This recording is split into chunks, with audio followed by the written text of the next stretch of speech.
Bienvenue pour cette troisième édition des nouvelles pratiques philosophiques. Aujourd'hui, on reçoit Mathieu Gagnon pour introduire cette nouvelle année 2022-2023. Donc Mathieu Gagnon qui est professeur à la faculté d'éducation de l'université de Sherbrooke. Euh, qui, je vais le laisser peut-être présenter ses différents champs de recherche, enfin, son travail directement. Il le présentera sûrement mieux que moi. Mathieu, je vous laisse la parole. Bien, merci Merci. beaucoup Mathieu de vous être levé si tôt. Là, il est 7h30 du matin à Québec. Merci à vous et de faire l'ouverture de ce beau parcours. Merci à vous pour l'invitation. Très heureux d'être ici. Félicitations pour vos initiatives aussi que je trouve exemplaires et le site Internet est vraiment très bien fait. Je suis un peu jaloux, mais bon, que voulez-vous, c'est comme ça. Il y a des belles initiatives de votre côté. Et comme on disait juste avant, je vais aussi relayer dans mon réseau les activités que vous proposez qui me semblent pertinentes et intéressantes.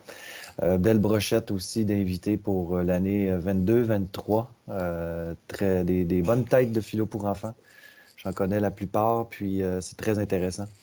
Alors oui, rapidement, je ne sais pas si je vais me présenter mieux que ce que vous auriez fait, Nicolas, mais rapidement, je suis professeur titulaire à la faculté d'éducation, comme vous disiez, à l'Université de Sherbrooke. Et en tant que professeur titulaire, je répète la même chose depuis plusieurs années. C'est le propre des professeurs titulaires. Donc, les personnes qui m'ont déjà vu présenter, si vous avez déjà vu quelques-unes de mes présentations, vous pouvez partir. Je vais répéter les mêmes choses que je répète depuis 20 ans, ou à peu près.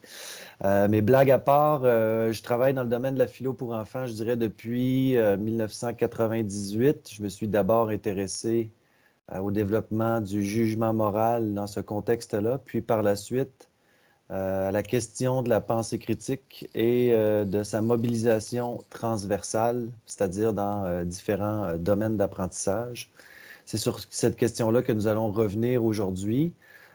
Sinon, mes autres champs d'expertise touchent évidemment la pensée critique, le développement de la pensée critique chez les jeunes, que ce soit en philo pour enfants et adolescents ou dans d'autres contextes. J'ai travaillé notamment avec Marie-France Daniel sur cette question-là dont les présentations ne sont plus nécessaires puisqu'elle est une chercheuse réputée dans le domaine de la philo pour enfants pour ses travaux notamment sur la pensée critique dialogique.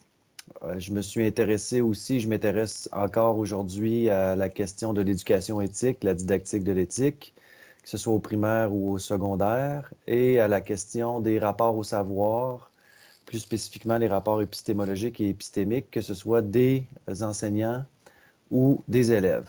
Ça fait un portrait assez large là, des intérêts que j'ai. Récemment, on a lancé, avec l'aide d'un financement du gouvernement, un collectif qui s'appelle le collectif Défi pour développement des pratiques dialogiques ou des pratiques philosophiques ou encore tout ce qui touche le développement et l'étude des dialogues philo en classe, à l'école ou dans la cité. Vous pouvez aller voir, il y a une page Facebook, on est en train de construire un site Internet beaucoup moins bien fait que le vôtre. Autour de ça, on réunit, il y a 43 personnes membres actuellement, dont des professeurs du cégep, ici le collège pour vous, le cégep ici, d'université et des étudiants de cycle supérieur.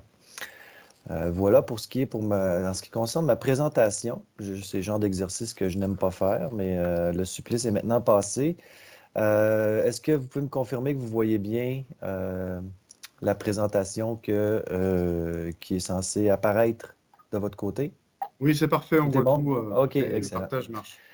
Merveilleux. Alors, allons-y pour abordons le vif du sujet. En fait, ce qui a été identifié comme étant la trame sur laquelle nous voulions travailler après discussion avec les gens qui organisent ces séances. J'ai changé le titre, je m'en excuse. Hein. Au départ, c'était la transversalité dans le dialogue philosophique. Moi, j'ai inversé un peu les choses par la suite en y réfléchissant pour parler en fait du dialogue philosophique et les enjeux de la transversalité. Les enjeux de la transversalité en lien avec la pratique du dialogue philosophique. Pourquoi on s'est intéressé à cette question-là? Pour différentes raisons, notamment parce que depuis mes études doctorales, je m'intéresse, donc depuis 2005, je m'intéresse à cette question de la transversalité, notamment parce qu'au Québec, à l'époque où j'ai commencé mon doctorat, il y avait un nouveau programme de formation qui a été publié, diffusé, imposé à toutes les écoles, qui a été mis en place par le gouvernement du Québec, dans lequel on retrouvait la notion de compétence transversale, qui a des équivalents en France et en Suisse. Notamment en Suisse, on parle de capacité transversale. Je ne reviendrai pas sur les distinctions entre compétences et capacité, parce qu'on pourrait passer les 2 heures là-dessus.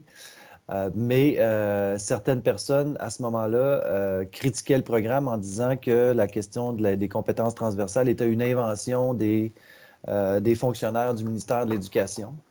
Puis, on a essayé de voir dans quelle mesure, quels étaient les enjeux de cette transversalité et dans quelle mesure on pouvait l'observer ou non dans les classes, chez les élèves.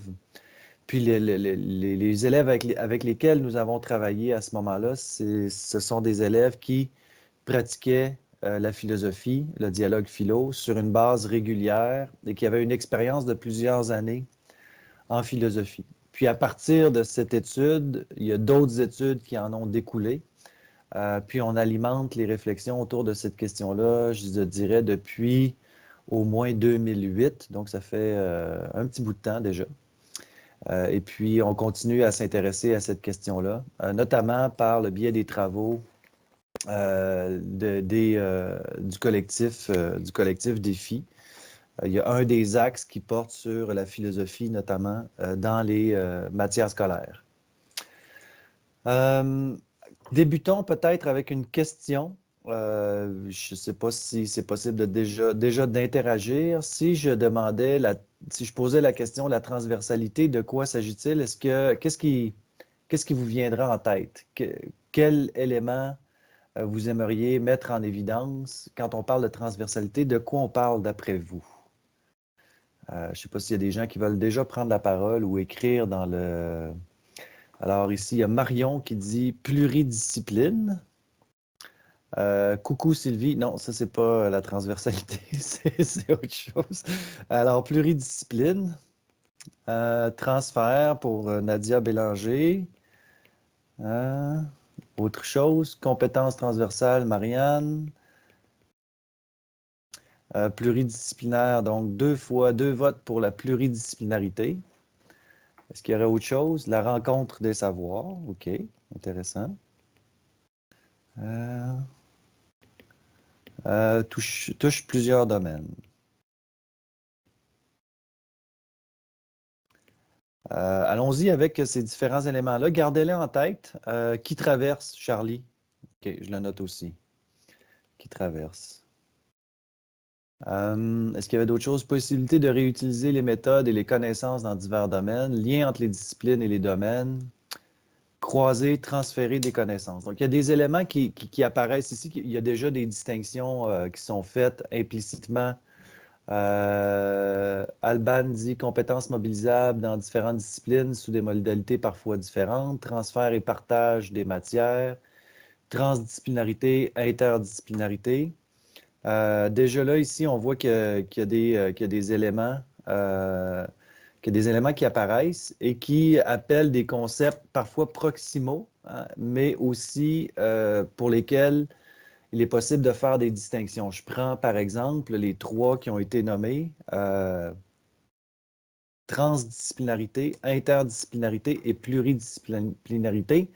Dans les écrits, tous ces termes renvoient à des notions ou à des éléments différents qui n'impliqueront pas nécessairement les mêmes choses en termes de dépliage, si je peux m'exprimer comme ça, ou en termes d'opérationnalisation d'un point de vue pédagogique. Si on travaille l'élément transdisciplinaire, généralement, ce que ça veut dire, c'est ce qui est au-dessus des disciplines, hein, qui ne relève pas d'une discipline en particulier, mais qui chapeaute l'ensemble des disciplines. L'interdisciplinarité, ce serait des activités, notamment, je pense, entre autres, aux îlots de rationalité, On les appelle les îlots interdisciplinaires de rationalité, où il y a un problème commun qui est partagé. Puis, chaque discipline est contributive de la compréhension que l'on se fait du problème ou de l'enjeu qui est investigué. Tandis que la pluridisciplinarité, entre autres selon Gérard Fourré, c'est une approche qui consiste à mettre en évidence les points de vue des différentes disciplines sans nécessairement les mettre en dialogue ou à profit l'une et l'autre pour penser l'enjeu ou la question qu'on se donne à penser. On va voir que la transversalité se détache un peu de ces trois concepts, même si il y a des enjeux, notamment au niveau de l'interdisciplinarité, qui sont importants. Si je fais avancer le diapo, vous allez voir, ou la présentation, vous allez voir que Charlie avait mis le doigt sur quelque chose d'important. À la base, la transversalité, c'est désigné comme étant ce qui traverse. Donc, c'est ce qui traverserait un grand nombre de disciplines. Ça rejoint un peu l'idée qui avait été évoquée, je ne sais pas par qui, dans le fil de conversation, hein, que c'est la transversalité, c'est quelque chose qui peut apparaître dans une grande diversité de contextes, de situations et ou de disciplines. Les gens faisaient des critiques à l'époque sur le programme en disant que je l'ai dit d'ailleurs d'entrée de jeu, que la transversalité ou les compétences transversales, c'était une invention des fonctionnaires du ministère de l'Éducation.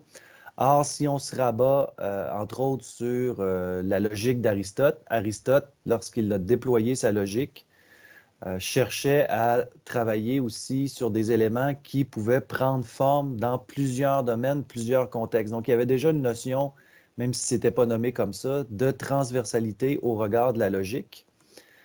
Mais certains l'ont interprété comme étant quelque chose de plus transdisciplinaire. On va voir après avec la cognition située comment tout ça s'est articulé, s'est déployé et s'est raffiné. Autre élément qui est important de mettre en évidence, c'est, puis on l'a vu dans le fil de discussion aussi, beaucoup de personnes font l'association entre le transfert et la transversalité. Nous, à travers les recherches qu'on a faites, on en est venu à la conclusion qu'il était pertinent de distinguer les deux. Je vous explique pourquoi et en quoi. Si on prend par exemple Fourré et Dufour en 2004 et Fourré en 2005, qui ont défini la transversalité par le biais de la notion de transfert. Eux, ils disaient que la transversalité, c'est le résultat des transferts effectués. J'illustre la chose, même si je présume que vous connaissez déjà un peu le tabac. Lorsqu'on parle de transfert en éducation, on identifie une tâche source et une tâche cible.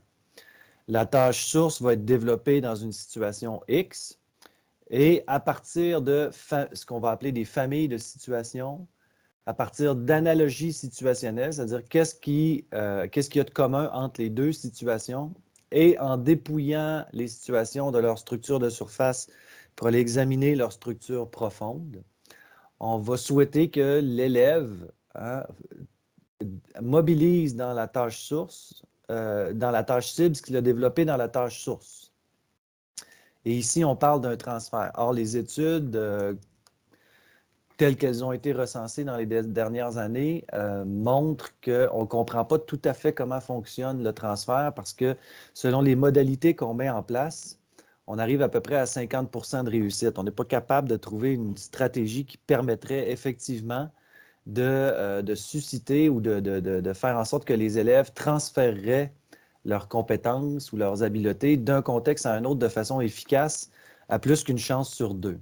Une des difficultés d'aborder la question de la transversalité sous l'angle du transfert, c'est qu'il devient difficile de distinguer la compétence disciplinaire de la compétence transversale. Je m'explique, c'est qu'au cœur même de la notion de transfert, on parle de familles de situations, les familles de situations étant généralement des situations qui relèvent d'une même discipline.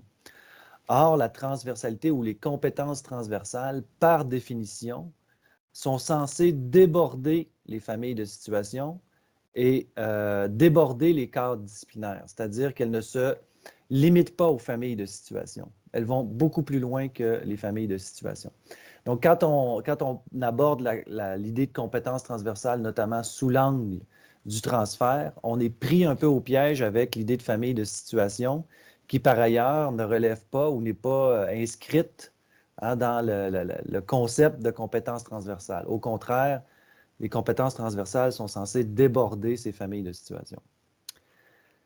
Si je m'appuie entre autres sur Bernard Rey, mais aussi sur Philippe Pernoud, eux, ils vont faire une distinction notamment entre la transversalité et la mobilisation transversale. Chez Bernard Rey, on va parler, par exemple, au niveau de la transversalité, d'une simultanéité d'émergence dans des domaines différents. Donc, on déborde les familles de situations.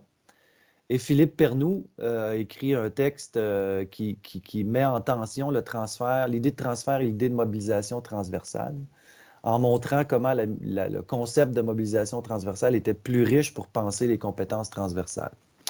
J'illustre la chose de la manière suivante. Supposons 3 situations A, B, C qui ne relèvent pas d'une même famille de situations.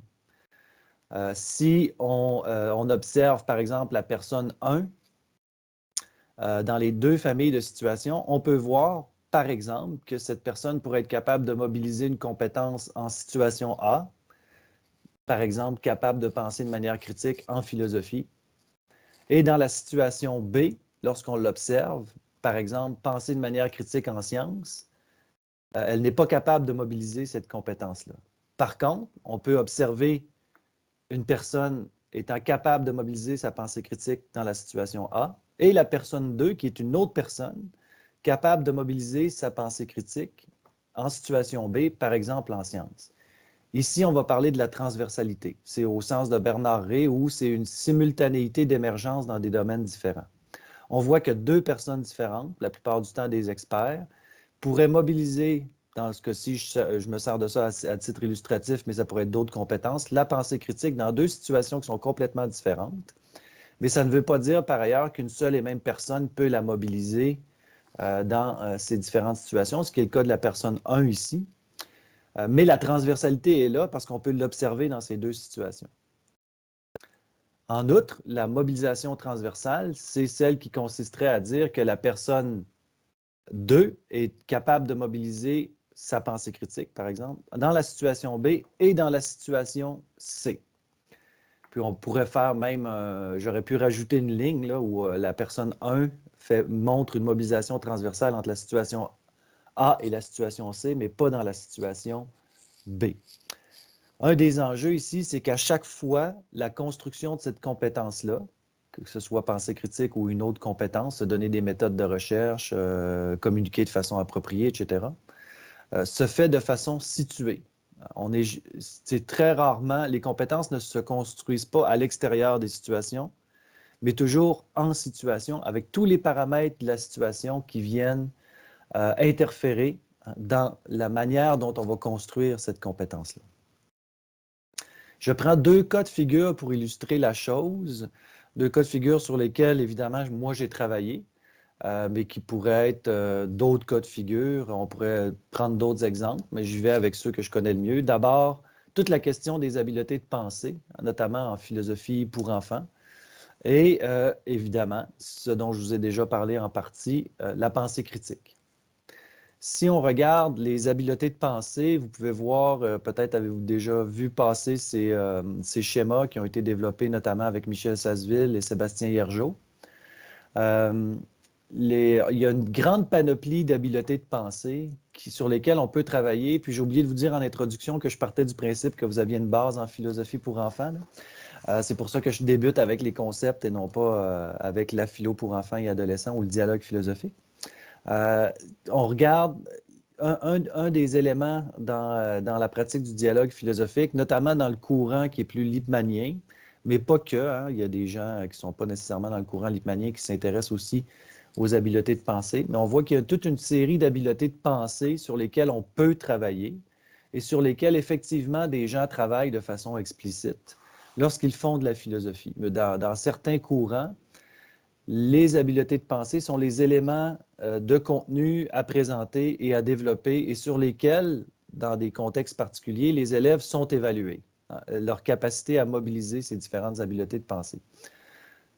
Ici, on pourrait dire que ces habiletés de pensée sont génériques, c'est-à-dire qu'elles sont transdisciplinaires, qu'elles ne relèvent pas d'une discipline en particulier, mais qu'elles traversent l'ensemble des disciplines et que si on les développe dans une discipline, elles seront mobilisées de façon transversale, c'est-à-dire dans plusieurs situations ne relevant pas nécessairement d'une même famille de situations.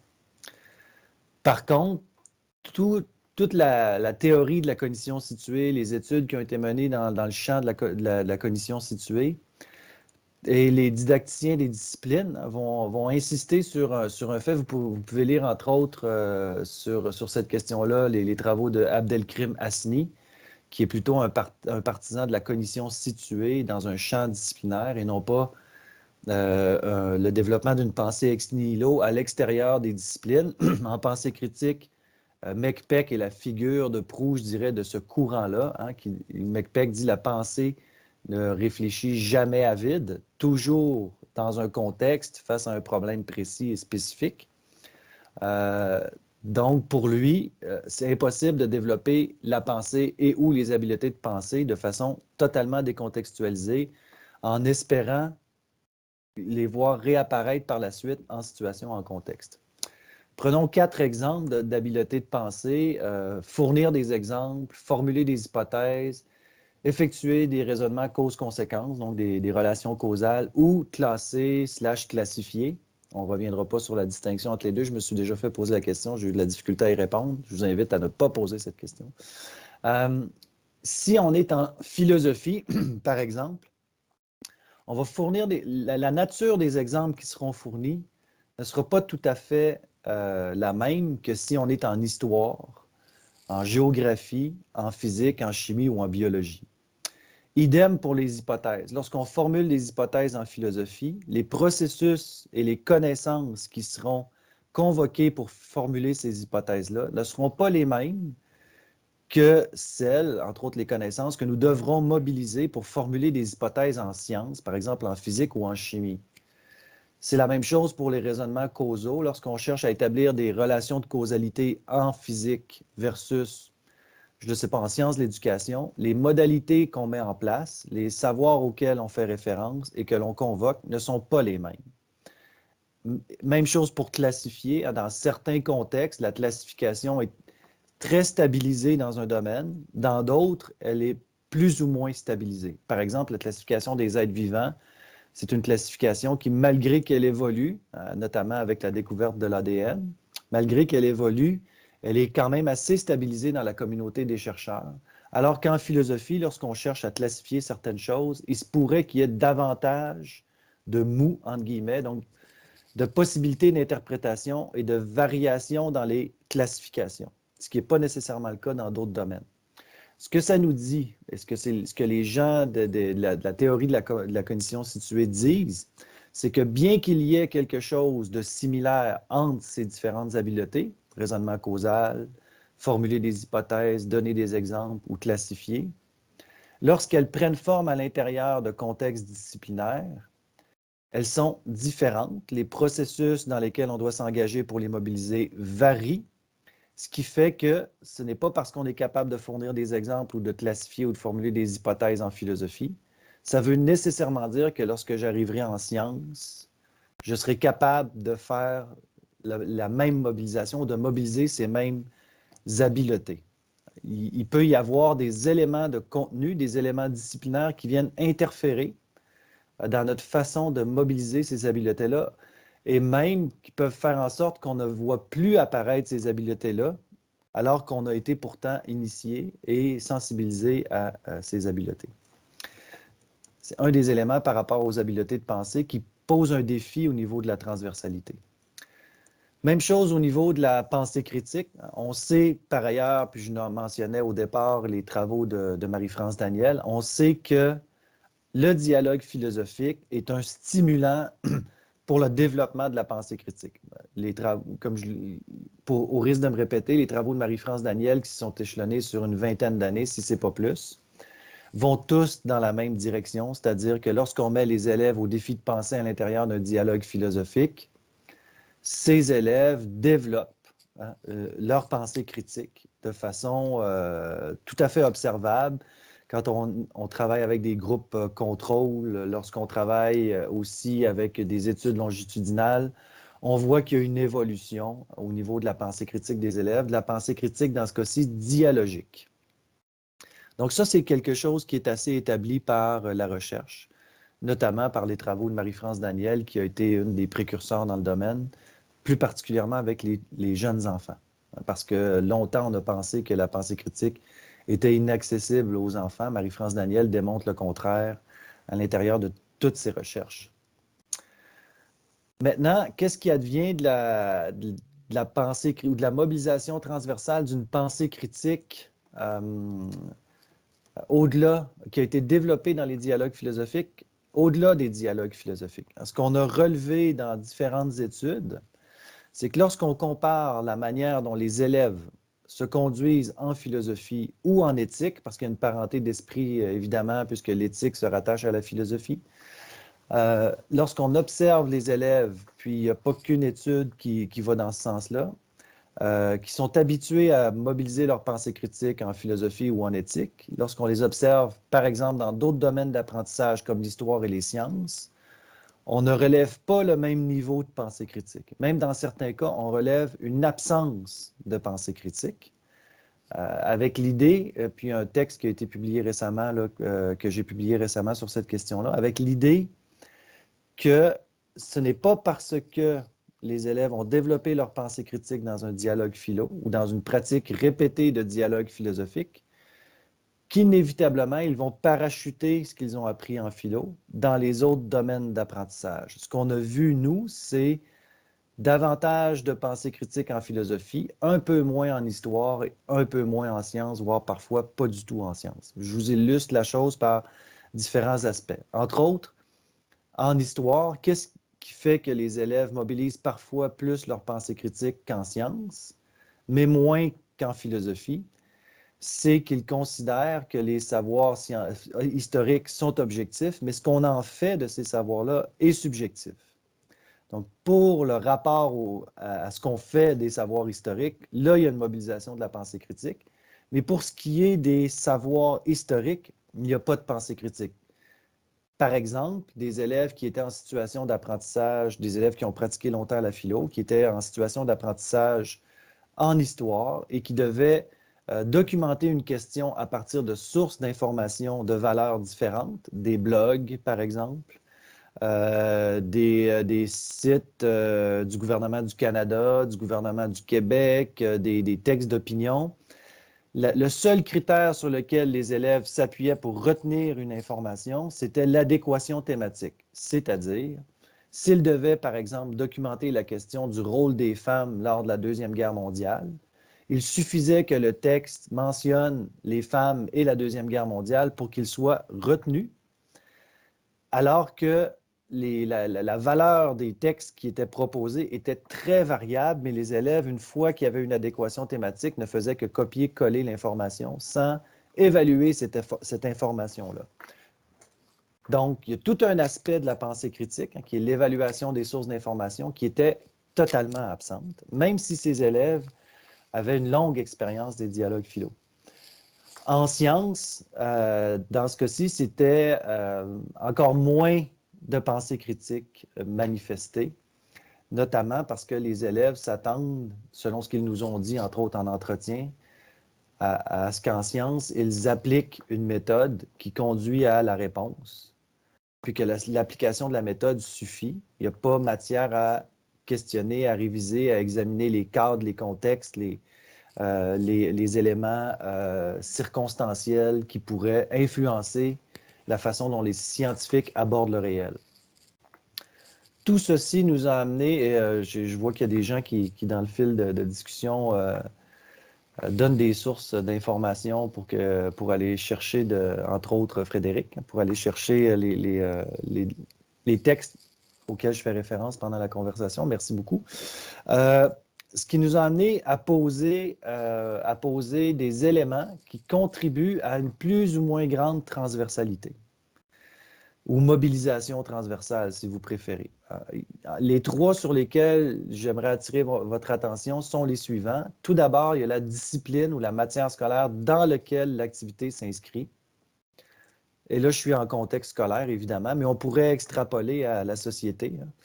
Il y a aussi les rapports au savoir qui accompagnent inévitablement la matière scolaire ou le domaine d'apprentissage dans lequel l'activité se situe, ou encore le problème sur lequel on cherche à réfléchir, si on n'est pas dans un contexte scolaire. Et, toujours dans un contexte scolaire, le contrat didactique qui est en jeu. Je vous donne un aperçu de ça. En fait, ce qu'on a relevé, nous, c'est que, et pas que nous, il y a entre autres les travaux de Frédéric Lenoir qui vont dans ce sens-là, c'est que les rapports au savoir des enseignants vont avoir une incidence sur le contrat didactique qui est l'entente implicite entre l'enseignant et ses élèves.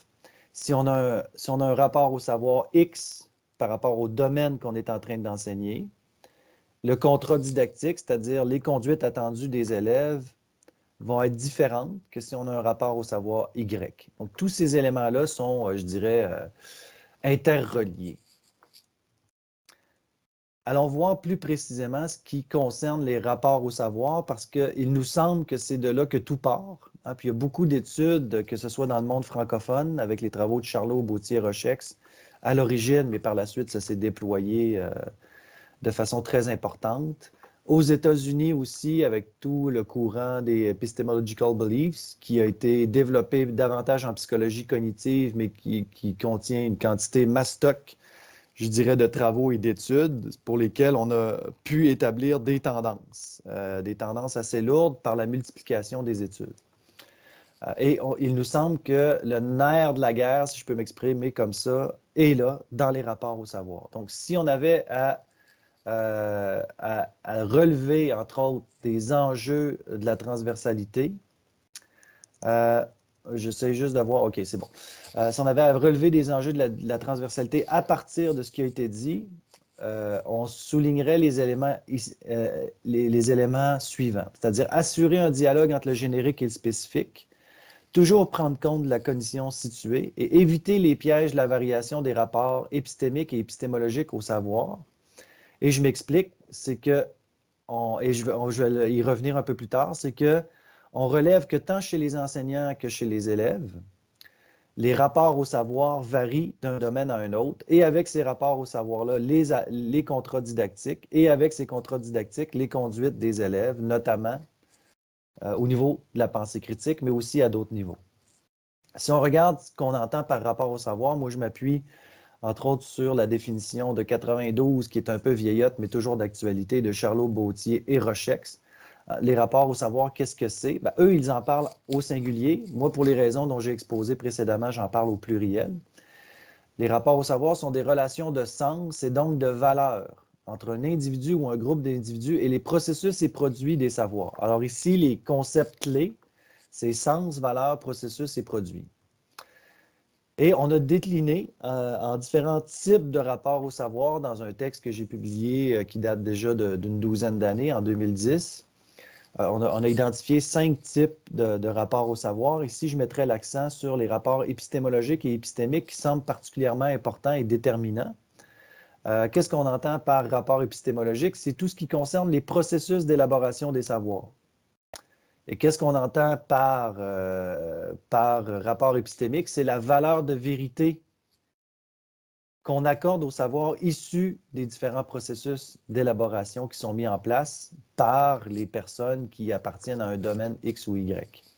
Donc, selon les domaines, on va avoir une conception de la manière dont les gens s'y prennent pour développer les savoirs. Puis à partir de cette conception-là, on va accorder une valeur de vérité plus ou moins grande au savoir qui en découle. Donc, l'idée de valeur est liée aux conceptions qu'on a des processus et des produits, des savoirs dans chacun des domaines. Il y a aussi ce qui a été développé aux États-Unis qui apparaît particulièrement intéressant, qui touche la nature des savoirs. Aux États-Unis, ils ont décliné ça en 2 continuums. Le premier, c'est on peut avoir une conception des savoirs comme étant une série de faits isolés. En fait, c'est un continuum, donc il y a 2 extrêmes. À l'extrême, je dirais gauche, c'est une série de faits isolés. On peut voir les savoirs comme des faits isolés. Ou encore, on peut les voir, c'est pas binaire, c'est un continuum, mais on peut les voir comme des réseaux complexes de concepts. Et le deuxième continuum, c'est on peut voir les savoirs comme étant fixes ou en constante évolution. Et ce que les études aux États-Unis tendent à montrer, c'est que on a tout intérêt à amener les élèves à voir les savoirs comme des réseaux complexes de concepts en constante évolution, parce que ça correspond beaucoup plus à ce que les épistémologues disent des savoirs en général, peu importe le domaine dont on parle. Et ça contribue aussi à faire en sorte que les élèves vont, ou les personnes en général, vont mobiliser une plus grande, vont davantage mobiliser leur pensée critique face à ces savoirs. On va y revenir tout à l'heure. Mais l'idée, c'est d'essayer d'être à la droite du continuum le plus possible. Mais ce qu'on a vu à travers les études qui ont été faites, que ce soit par moi, son nom m'échappe, mais deux femmes aux États-Unis qui ont travaillé sur cette question-là, ça va me revenir, là, je m'en viens vieux, j'oublie les noms. C'est que lorsqu'on prend une entrée disciplinaire, des fois, les élèves ou même les adultes vont voir les savoirs comme des réseaux complexes de concepts en constante évolution. Et à d'autres moments, ils vont les voir comme des séries de faits isolés et fixes. Ce qui est vrai aujourd'hui sera toujours vrai. Par exemple, en physique, ce qui est vrai aujourd'hui sera toujours vrai. Il y a beaucoup de personnes qui pensent que ça, il y a beaucoup de personnes qui sont tout à fait d'accord avec une affirmation comme celle-là. Mais quand on arrive, par exemple, dans d'autres domaines, comme en éthique, là, ils sont beaucoup moins d'accord avec l'affirmation. Donc, ça rejoint l'idée que je disais tout à l'heure qu'il y a des mouvements au niveau des conceptions épistémologiques chez les personnes en général, pas seulement chez les élèves. Et même dans la société en général, ça rejoint un peu le postulat de Charlot qui disait qui parlait d'un groupe. Quand on est dans une société X, on va accorder plus de valeur à certains types de savoirs, alors que dans une société Y, ça pourrait être d'autres types de savoirs. Par exemple, Louis-José Wolff a montré qu'en Occident, on va accorder une valeur de vérité plus grande aux savoirs en sciences, tandis que dans certains pays d'Afrique musulmane, c'est les savoirs religieux qui sont considérés comme étant davantage vrais que la science, que les savoirs scientifiques. Donc, ça bouge au niveau de l'individu, mais ça bouge aussi au niveau des sociétés. Si je vous demandais ou si vous aviez à réfléchir à votre conception des processus d'élaboration des savoirs et de la valeur de vérité qui en découle selon ces domaines, probablement que vous aussi, vous bougeriez dans votre façon de concevoir les choses. C'est-à-dire que peut-être que vous accorderiez plus de valeur de vérité au savoir en chimie qu'en astronomie ou encore en histoire ou en météorologie ou en acupuncture ou en littérature ou en philosophie. Ça témoigne en fait de cette variation-là qu'on a repérée nous aussi dans les études qu'on a faites en comparant philo, éthique, histoire et sciences. Les élèves nous, on a interrogés montraient qu'en philo ou évoquaient qu'en philo, par exemple, ils disaient qu'un expert en philosophie n'a pas plus raison qu'eux-mêmes sur une question. Donc, ils pourraient très bien contester le point de vue d'un philosophe. Il n'y a pas de problème avec ça. Ils sont beaucoup plus près d'un relativisme absolu. En histoire, sont à mi-chemin, comme je le disais tout à l'heure. Les savoirs qui ont été établis par les historiens sont des faits objectifs. Mais ce qu'on fait de cette histoire-là, c'est subjectif. Puis ils vont dire que plus les savoirs historiques sont récents, plus ils sont objectifs et vrais, plus on s'éloigne dans le temps, moins ils le sont. Tandis qu'en science, c'est un peu le contraire. C'est plus les savoirs scientifiques sont récents, plus ils sont instables, plus ils sont vieux, ce qu'on va appeler par exemple, des enjeux, ce qui concerne tous les savoirs en sciences qui sont récents sont la science en train de se faire. Vous pouvez aller voir les travaux de Audrey Groslot là-dessus qui sont très intéressants. La science en train de se faire pour les élèves, il y a du mouvement, on n'est pas dans la certitude absolue, mais la science faite, c'est-à-dire celle du passé, elle est vraie, objective et elle est vraie aujourd'hui, elle sera toujours vraie. Donc, ce qu'on voit, c'est que pour les 3 domaines d'apprentissage dont on parle, il y a des postures épistémologiques qui sont différentes. Et avec elles, puis c'est vrai entre guillemets, là, cette hypothèse-là est valable tant pour les élèves que pour les enseignants, avec l'incidence suivante, que ça a un impact sur le contrat didactique, c'est-à-dire ce qu'on attend des élèves dans chacun de ces contextes. Mais pourquoi s'intéresser au rapport au savoir? En fait, pourquoi moi je m'y suis intéressé, c'est qu'il y a un lien, notamment avec cette idée de transversalité, mais il y a un lien qui a été établi par Kuhn et Dean et qui a été confirmé par plusieurs autres recherches à la suite des travaux de Kuhn et Dean, à l'effet que selon la posture épistémologique qu'on adopte, selon le rapport épistémique et épistémologique qu'on a face à certains savoirs, la pensée critique sera plus ou moins présente. Par exemple, si on est dans une posture réaliste, c'est-à-dire que ce qu'on observe correspond à la réalité telle qu'elle est, la pensée critique est tout simplement non nécessaire. On n'en a pas besoin. Si on est dans une posture absolutiste, où là, il y aurait le vrai et le faux dans l'absolu, bien, la pensée critique sert à déterminer ce qu'il y a de vrai et ce qu'il y a de faux. Si on est dans un relativisme absolu, c'est-à-dire chacun peut penser ce qu'il veut, bien, à ce moment-là, la pensée critique est considérée comme hors sujet. C'est juste complètement à côté de la plaque que de faire appel à la pensée critique parce qu'à la limite, tout le monde peut penser ce qu'il veut. Quand on est dans une posture plus constructiviste, sociale ou socio-constructiviste, mais à ce moment-là, la pensée critique est considérée comme un élément qui permet d'évaluer la valeur des savoirs, la viabilité, la force, la pertinence, et elle devient essentielle. Donc, plus on va travailler sur une posture épistémologique qui serait de type socio-constructiviste, sans tomber dans un relativisme, évidemment, plus le contrat didactique va mettre en évidence l'importance de la pensée critique pour déterminer la viabilité des savoirs qui sont développés dans les différents domaines. Donc, l'idée ici derrière, notamment chez Kuhn et Dean, mais chez d'autres, c'est de veiller à ce que les conceptions épistémologiques soient elles aussi transversales. Tant et aussi longtemps que ce rapport au savoir-là ne sera pas transversal, mais qui va varier d'un domaine à l'autre, il ne faut pas s'attendre à une mobilisation transversale de certaines capacités, notamment celles qui relèvent de la pensée critique, mais aussi d'autres types de capacités transversales. Si on récapitule maintenant, j'espère que je ne vous perds pas trop, on arrive à la philo pour enfants, ce ne sera pas très long. D'abord, il convient de distinguer transversalité, transfert et mobilisation transversale. Ce n'est pas tout à fait la même chose et selon l'approche le concept sur lequel on va se rabattre, la manière de déplier les choses en situation d'apprentissage va être différente aussi. Il y a des tensions constantes entre le générique et le spécifique, entre la structure profonde et la structure de surface. Puis l'idée de dépouiller les structures profondes de la structure de surface est nécessaire, mais non suffisante, comme on l'a vu par rapport au transfert.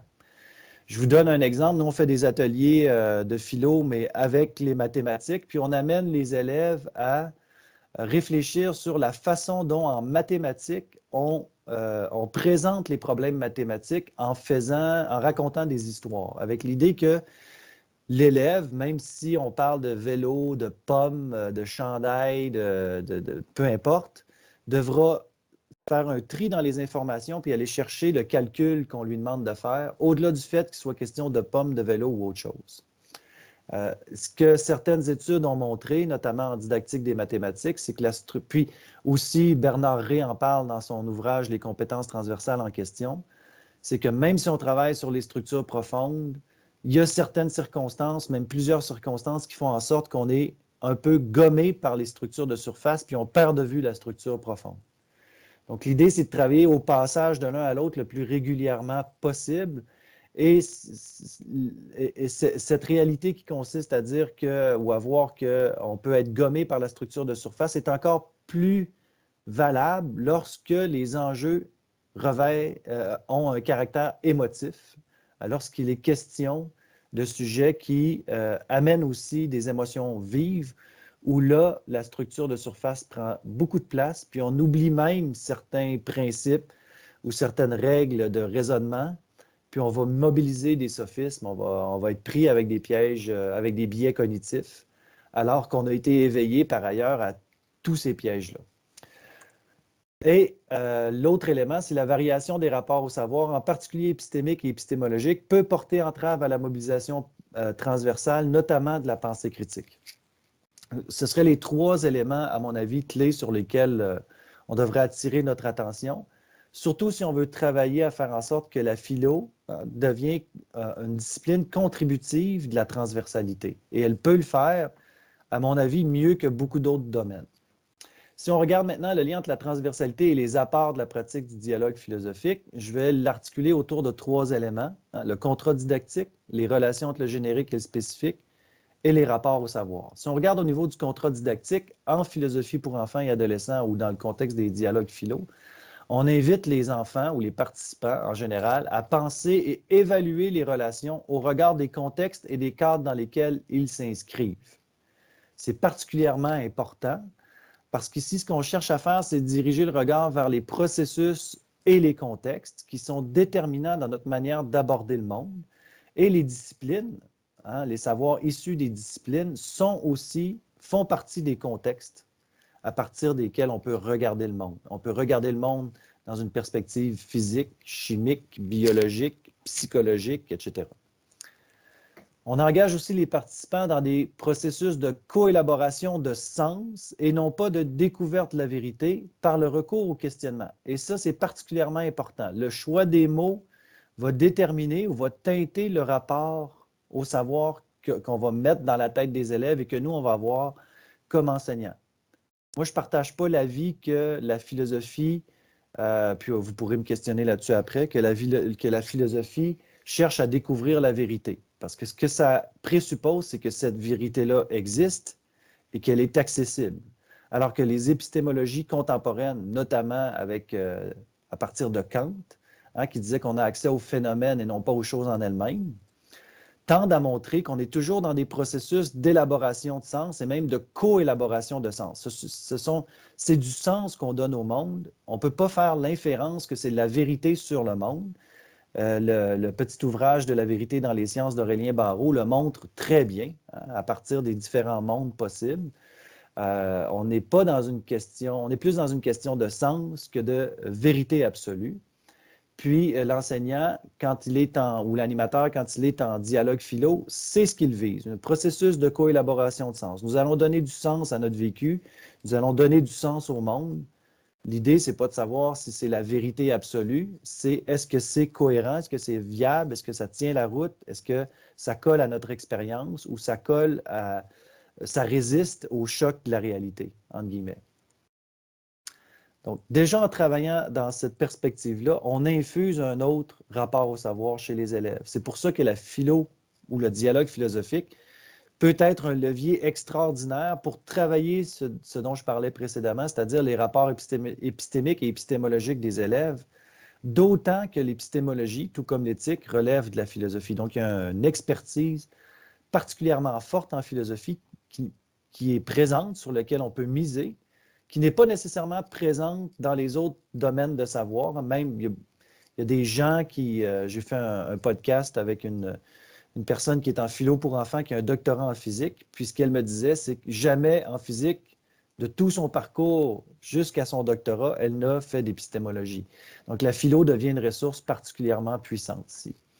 Si on regarde le dialogue philosophique et les relations génériques spécifiques qu'il convient de mettre en place quand on essaie de travailler sur une forme de transversalité, ce qu'on voit, c'est qu'en philosophie, il y a une attention qui est dirigée vers les processus, comme je le disais tout à l'heure, et les habiletés, tant sociales qu'intellectuelles. On s'intéresse beaucoup à ces habiletés-là, intellectuelles, ce qui est vrai aussi en sciences, mais d'une autre manière, et de façon un peu plus restreinte, à mon avis.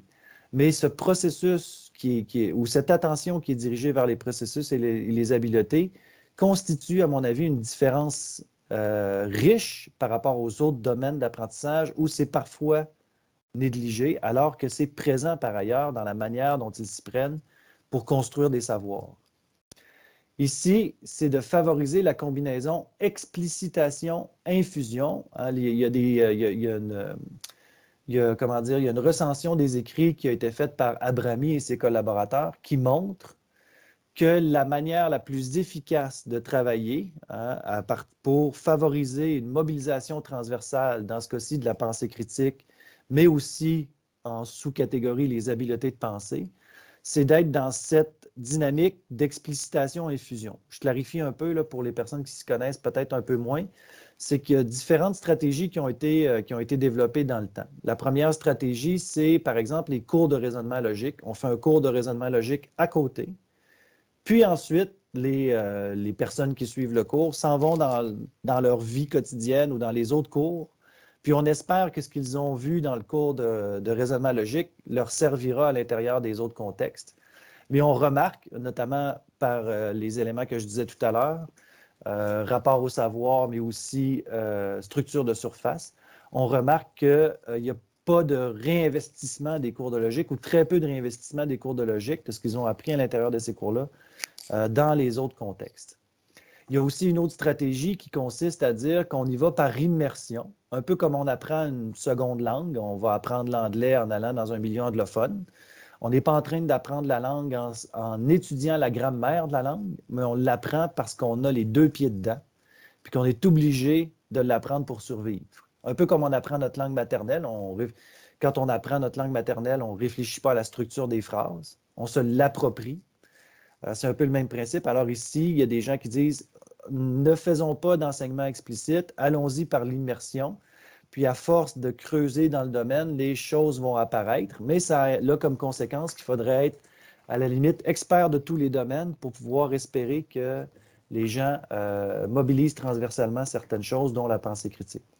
Sinon, il y a l'approche par infusion qui consiste à dire qu'en situation, pendant que les choses se passent, l'animateur ou l'enseignant met en évidence les aspects qui se présentent en cours de route.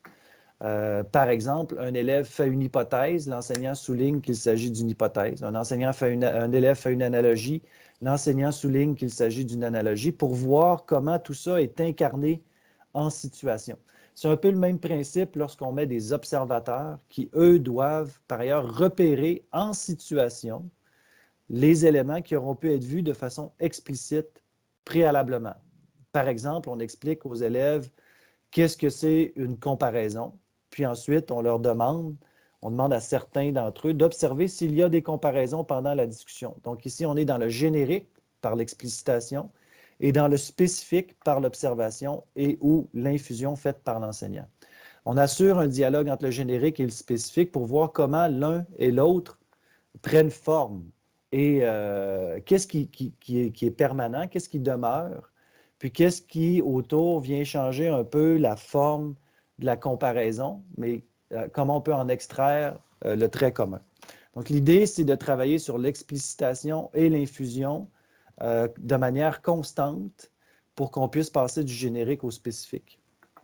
En ce sens-là, à mon avis, la philosophie est une discipline phare parce qu'elle contient toute l'expertise et les savoirs nécessaires pour mettre tout ça en évidence, que ce soit en philosophie, mais aussi ailleurs qu'en philosophie.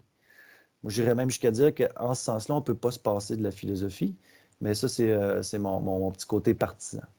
Si on revient au rapport au savoir, on a parlé tout à l'heure d'une série de faits isolés versus des réseaux complexes de concepts, des savoirs fixes ou en constante évolution. En philosophie, on est clairement dans le pôle droit du continuum, c'est-à-dire qu'on amène les élèves à voir que les savoirs sont des réseaux complexes de concepts qui sont en constante évolution. Puis on sait à travers les écrits que ces conceptions-là sont plus propices, par exemple, à une mobilisation d'une pensée critique, voire même, selon les textes anglo-saxons, à la persévérance et à la réussite scolaire. Il y a des liens qui ont été établis autour de ces éléments-là dans les écrits.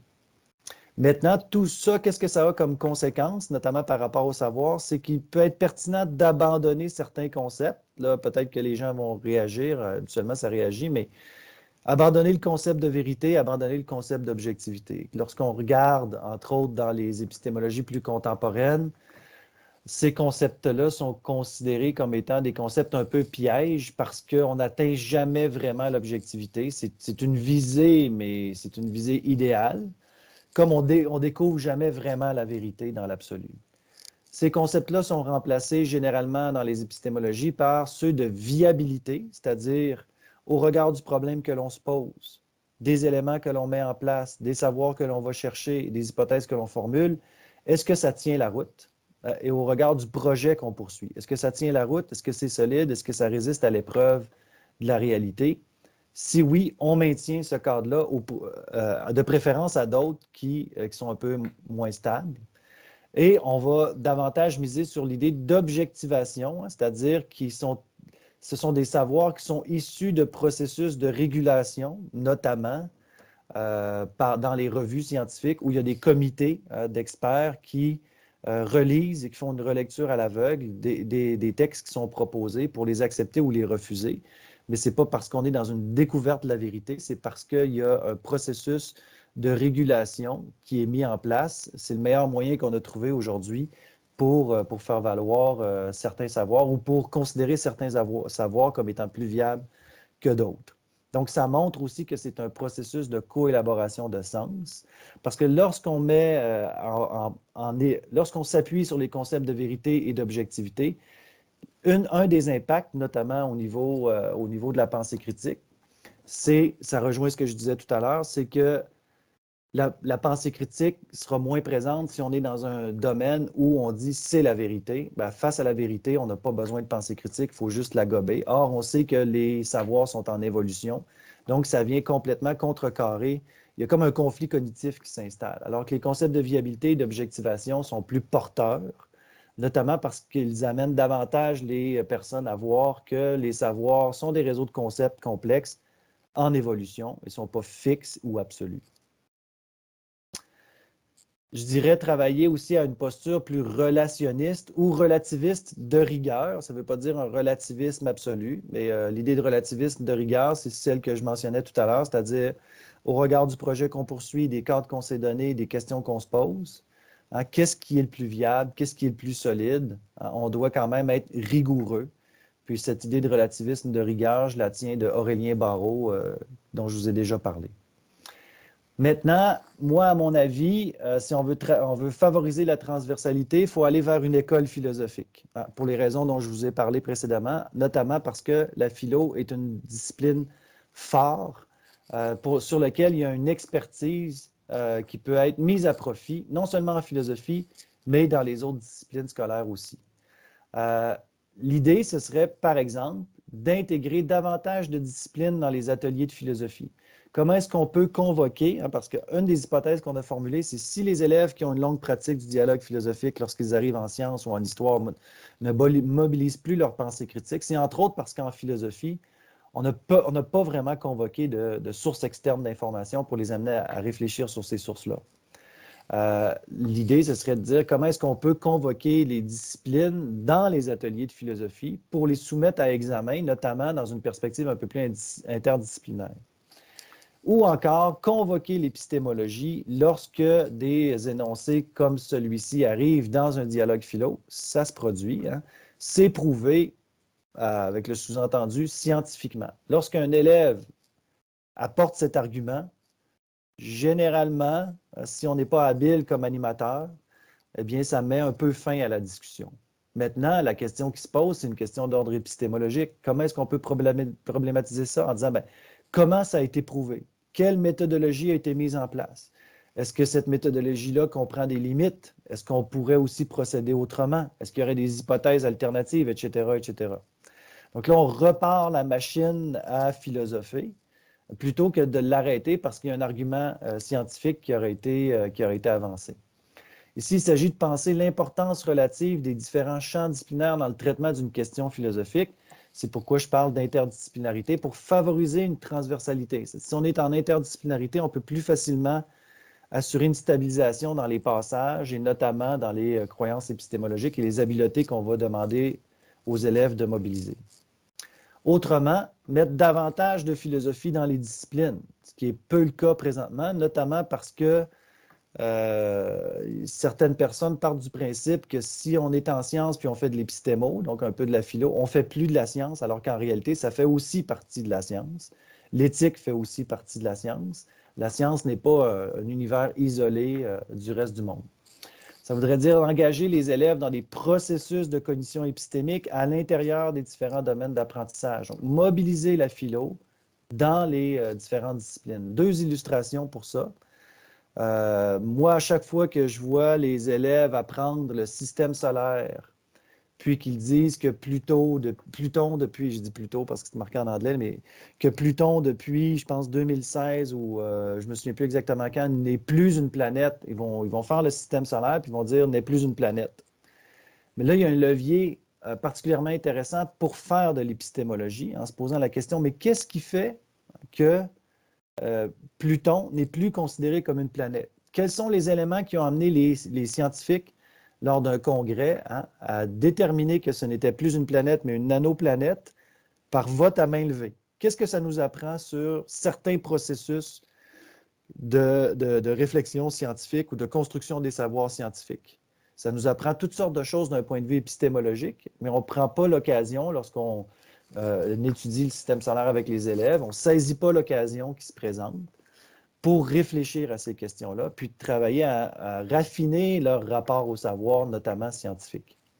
Deuxième illustration, au Canada, puis je pense peut-être aussi en Europe, il y a tout un mouvement très, très fort pour la décolonisation des savoirs, avec l'idée, par exemple, qu'en histoire, ici en l'occurrence l'histoire du Québec, c'est une histoire qui a été écrite par des hommes blancs colonisateurs.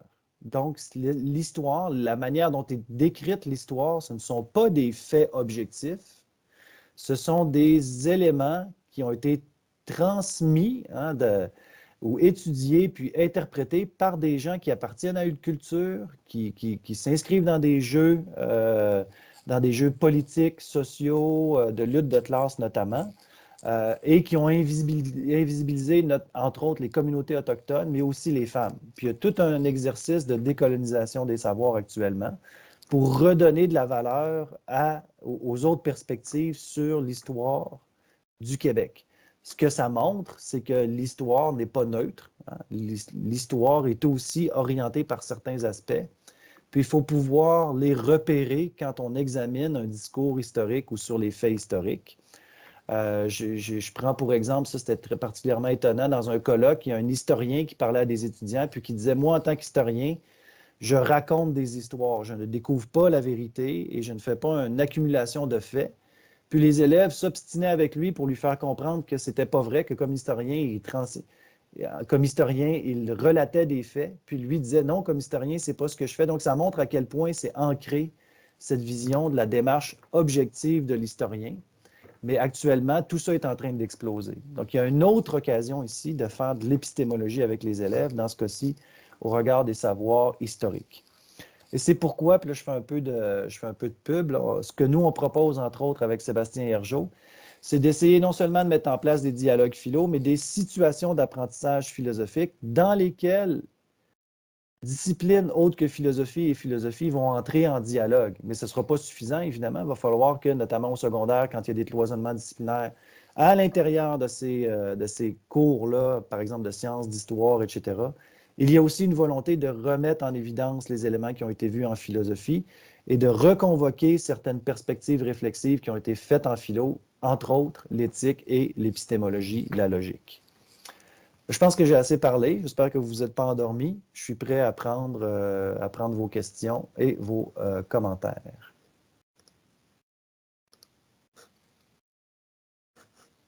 N'hésitez pas à poser vos questions dans le chat et vous pouvez aussi lever la main si vous souhaitez intervenir directement. Vous avez une petite icône pour les réactions que vous pouvez activer. Ceci étant, vous êtes tout à fait légitimé de ne pas être en accord ou de me demander des précisions. Moi, ça va me faire plaisir soit de préciser ou d'examiner aussi votre perspective, ce qui peut nous amener à changer des fois notre propre conception des choses. Alors, est-ce qu'il y a des études empiriques qui montrent que la philo peut faire évoluer les rapports au savoir? Oui. Celle de Marie-France Daniel, et je m'explique. C'est qu'à l'intérieur de son modèle de la pensée critique dialogique, Marie-France Daniel y est allée avec un tableau à 2 entrées. La première entrée, c'est la multimodalité de la pensée critique. La pensée critique aurait une composante créative, métacognitive, logique et puis responsable. Puis en entrée horizontale, ce sont ce qu'elle appelle des perspectives épistémologiques à l'intérieur desquelles les élèves s'installent pour penser les questions philo qui sont discutées.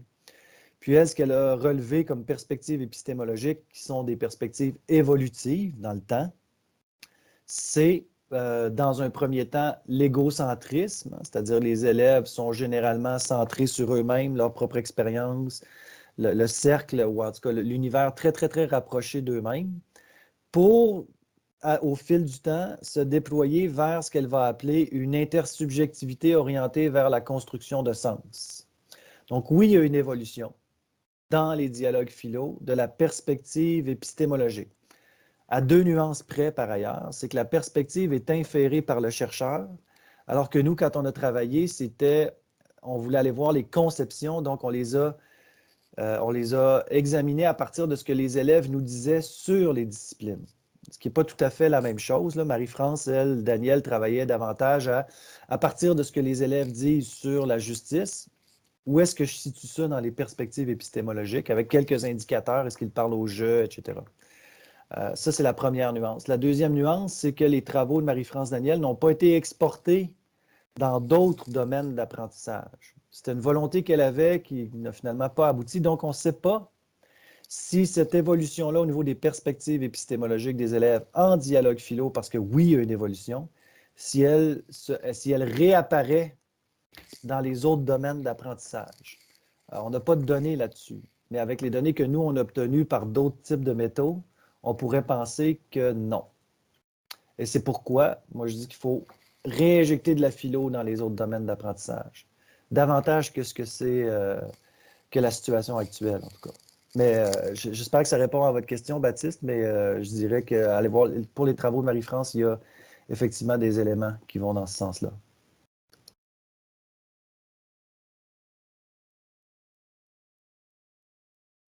On a une autre question de Boilly. Entre objectivité et objectivation, je ne suis pas sûr de comprendre la différence conceptuelle. OK, alors allons-y. L'objectivité, en fait, telle qu'elle est conçue en épistémologie, ce serait de dire que les savoirs que nous avons et qui sont considérés objectifs sont dépouillés de toute, par exemple, de toute influence culturelle, de toute influence langagière, de toute influence d'expérience personnelle.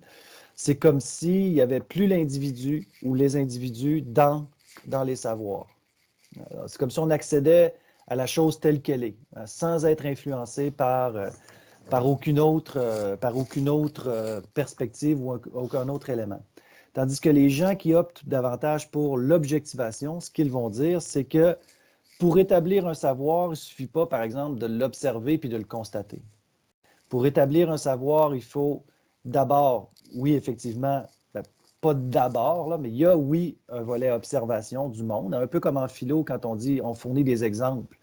C'est un peu la mise à l'épreuve de nos théories ou nos idées par les faits, entre guillemets. Mais les observations que l'on fait sont toujours teintées, d'une part, par nos croyances personnelles. On s'en dégage jamais totalement. Par la langue que l'on parle, qui, elle, va teinter la façon dont on va aborder le monde. Dans les langues où il n'y a pas de première personne du singulier, le concept d'égocentrisme ou le stade égocentrique de Piaget n'apparaît pas parce que la langue ne le permet pas.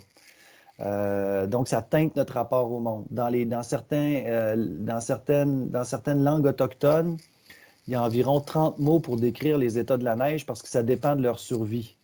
Donc, leur rapport au monde est complètement différent d'une autre où on a à peu près 3 ou 4 mots pour décrire les états de la neige.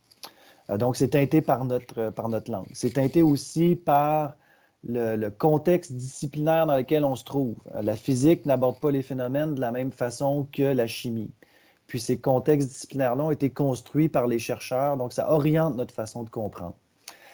C'est teinté aussi par la société dans laquelle on se trouve. Quels savoirs sont davantage valorisés ou pas. Il y a plein de, entre autres, Thomas Kuhn est intéressant là-dessus parce il montre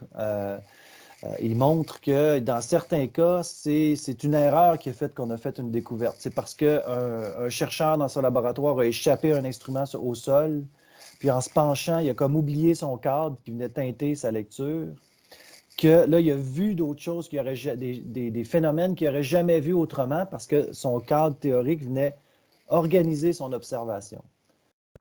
Donc, les cadres théoriques qu'on a organisent notre observation. Donc, l'objectivation, qu'est-ce que ça veut dire? C'est qu'il y a tout ça dans les savoirs que l'on construit.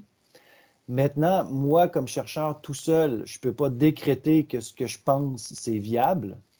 Je dois soumettre ce que je pense à évaluation par les pairs. Puis l'objectivation, c'est le processus qui se met en branle à ce moment-là. C'est-à-dire, qu'est-ce que les autres en pensent? Quelles critiques ils peuvent apporter? Quelle zone d'ombre ils peuvent mettre en lumière, etc. Puis là, il y a un processus de stabilisation qui se fait.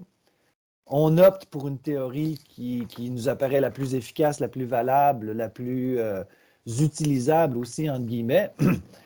Puis on avance avec elle jusqu'à ce qu'on rencontre des obstacles qui vont nous forcer à réviser notre théorie puis resoumettre à discussion. Donc l'objectivation, il y a vraiment un processus de discussion qui est en jeu entre les experts d'un domaine à partir des cadres qui se sont donnés pour comprendre le monde. L'objectivité, c'est comme si tout ça n'existait pas, que le monde s'imprégnait sur nous comme Descartes le disait, là, un anneau sur la cire. Nous, on n'est pas que de la cire.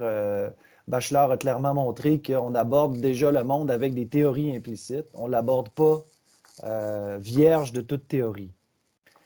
Donc déjà là, ça oriente notre façon de comprendre les phénomènes. Je ne sais pas si ça clarifie, mais en fait, je vais prendre une analogie qui m'a été dite par ma professeure d'épistémologie lorsque j'étais plus jeune. Quand on parle d'objectivation, l'idée, c'est de ne pas effacer les traces que l'on met dans le sable en marchant. Tandis que l'objectivité, c'est comme si on effaçait les traces, alors que les traces sont là en réalité.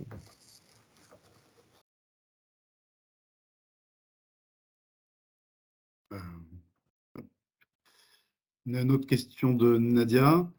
Est-ce que la recherche informe sur la transversalité en fonction de l'âge des personnes? Est-ce qu'en vieillissant, par exemple, les élèves semblent mobiliser davantage de compétences transversales? Il y en a peu, mais on peut présumer que non. Parce que même chez les adultes, selon les études qui ont été faites aux États-Unis, les croyances épistémologiques varient de façon importante d'un domaine à un autre. Ce qui fait que, puis même si vous allez lire, entre autres, les travaux de Geneviève Thériault là-dessus, les universitaires n'ont pas davantage des postures épistémologiques transversales que les élèves du secondaire.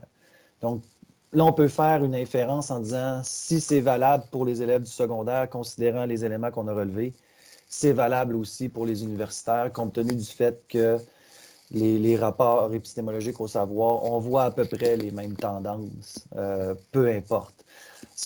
Là où on voit moins de tendances comme celle-là, et on voit plus une mobilisation transversale, c'est chez les personnes qui ont fait des études en épistémologie plus poussées, où là, il y a une stabilisation des croyances épistémologiques et une plus grande mobilisation transversale. Ce que ça nous dit, nous, par ailleurs, c'est qu'il doit y avoir un peu plus d'épistémologie dès le primaire, quand je donnais l'exemple avec, entre autres, le système solaire. Saisir toutes ces occasions-là pour faire un peu d'épistémologie, pour justement déjà préparer le terrain. Mais c'est ça, c'est comme ça que je répondrais, Nadia, à ta question.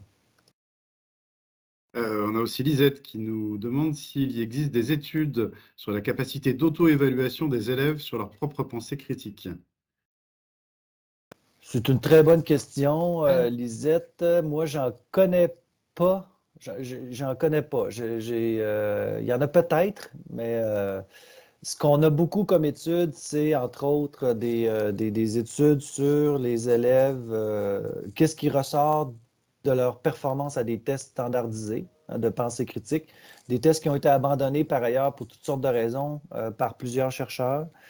Qu'est-ce qui ressort des observations qu'on fait? Quand ils font des entretiens, ce n'est pas tant pour les amener à voir quelle évaluation ils font de leur de leur compétence à penser de manière critique, mais plutôt quelle est leur conception de ce qu'est la pensée critique. Ou encore, quel espace ils voient à l'école pour le développement de cette capacité-là. Par ailleurs, j'aurais tendance à dire qu'en France, avec les travaux qui se font actuellement sur éduquer à l'esprit critique, il y a un document qui est paru, je pense, l'année passée ou il y a 2 ans, le temps passe tellement vite. Eux, ils ont l'intention d'aller documenter cet aspect-là en mettant en place des dispositifs de formation.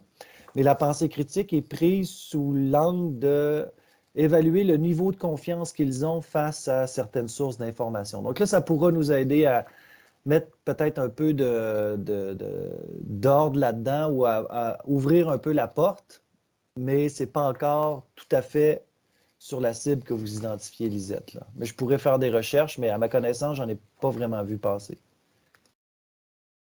Alors, il y a Françoise aussi qui nous dit avec humour, est-ce que vous n'êtes pas un peu subversif en voulant mettre de la philo partout? Ben oui, tout à fait, et je l'assume. À mon avis, la philo est particulièrement riche pour différentes raisons. Le type de questions qu'elle pose, la manière dont elle pose ces questions-là, la manière dont elle aborde le monde, les concepts qui sont au cœur de sa démarche. Pour moi, c'est malheureusement négligé dans l'enseignement, que ce soit la formation des enseignants ou encore la formation des élèves ou le développement des élèves.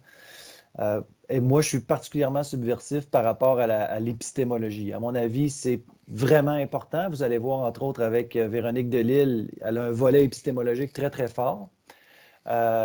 Pour moi, il y a un levier là qui est fondamental pour éviter différents pièges, notamment le piège de l'argument d'autorité et le piège du relativisme absolu, qui sont très présents dans nos sociétés, et le piège de l'absence de vigilance. Mais évidemment, chacun prêche pour sa paroisse, puis je ne fais pas exception.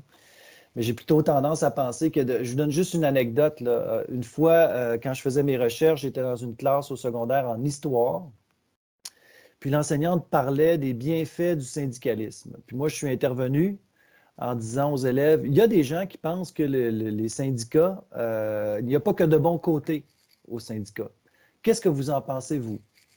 Puis l'enseignante m'a interrompu en me disant, en histoire, on ne présente que des faits, il n'y a pas de place pour la discussion, fait que cette question-là, je ne la retiens pas. Là, on vient d'injecter une posture épistémologique dans la tête des élèves. À mon avis, ça les appauvrit plutôt que ça les enrichit. C'est pour ça que je pense que l'épistémologie devrait être au cœur de la formation des enseignants, puis devrait être au cœur aussi du développement intellectuel des élèves. Mais vous pouvez ne pas adhérer aussi, ça me va. Et Jérôme qui complète un petit peu ce qui vient d'être dit aussi dans une remarque. Bonjour, est-ce que le fait d'avoir une matière intitulée philosophie n'est pas un obstacle à la transversalité? J'avoue trouver intéressant que seul le prof de philo ait le droit de parler du chat de Schrödinger. Effectivement, ça peut présenter un risque. Ça peut présenter un risque, notamment quand les élèves ont le sentiment que lorsqu'on arrive en philo, on peut penser, puis lorsqu'on sort de la philo, c'est fini. C'est certaines impressions que des élèves ont. Et là, ça vient porter entrave à la transversalité. Parce que c'est comme si c'était un univers cloisonné. Il y a des espaces où on peut penser, puis il y a des espaces où on ne peut pas penser. Alors moi, à titre illustratif, là, je vous donne 2 exemples. Il y a un enseignant de sciences qui me disait, moi, là, en sciences, ce que je fais, c'est que je leur dis, apprenez les formules, appliquez-les, puis posez-vous pas de questions. Alors, on ne peut pas s'attendre à ce que les élèves mobilisent leur pensée critique. L'idée, c'est pas de remettre en question la formule, si elle fonctionne, mais c'est de faire un peu d'épistémologie pour montrer comment elle a émergé, etc. Puis, avec une enseignante du primaire, elle, ce qu'elle me disait, c'est « Moi, Mathieu, je ne veux pas animer de dialogue philo parce que habituellement, j'ai la vérité puis les connaissances. Puis là, je l'aurais pu. Ça me déstabilise dans ma posture enseignante. » Ben, là, on voit que pour la transversalité, là, on vient On vient de porter entrave à la transversalité parce que les élèves, ce qu'ils se disent, c'est quand Mathieu est là, on peut penser. Quand Mathieu est plus là, on peut plus penser. Ou en tout cas, on a moins d'espace pour le faire parce que là, tout d'un coup, il y a la vérité, il y a ci, il y a ça. C'est pour ça aussi qu'on a tout intérêt et que c'est particulièrement intéressant au primaire quand des enseignants nous disent depuis que je fais de la philo, ça a changé ma façon de travailler dans les autres matières scolaires. Là, on voit qu'il y a une propension à mettre en place des éléments de transversalité.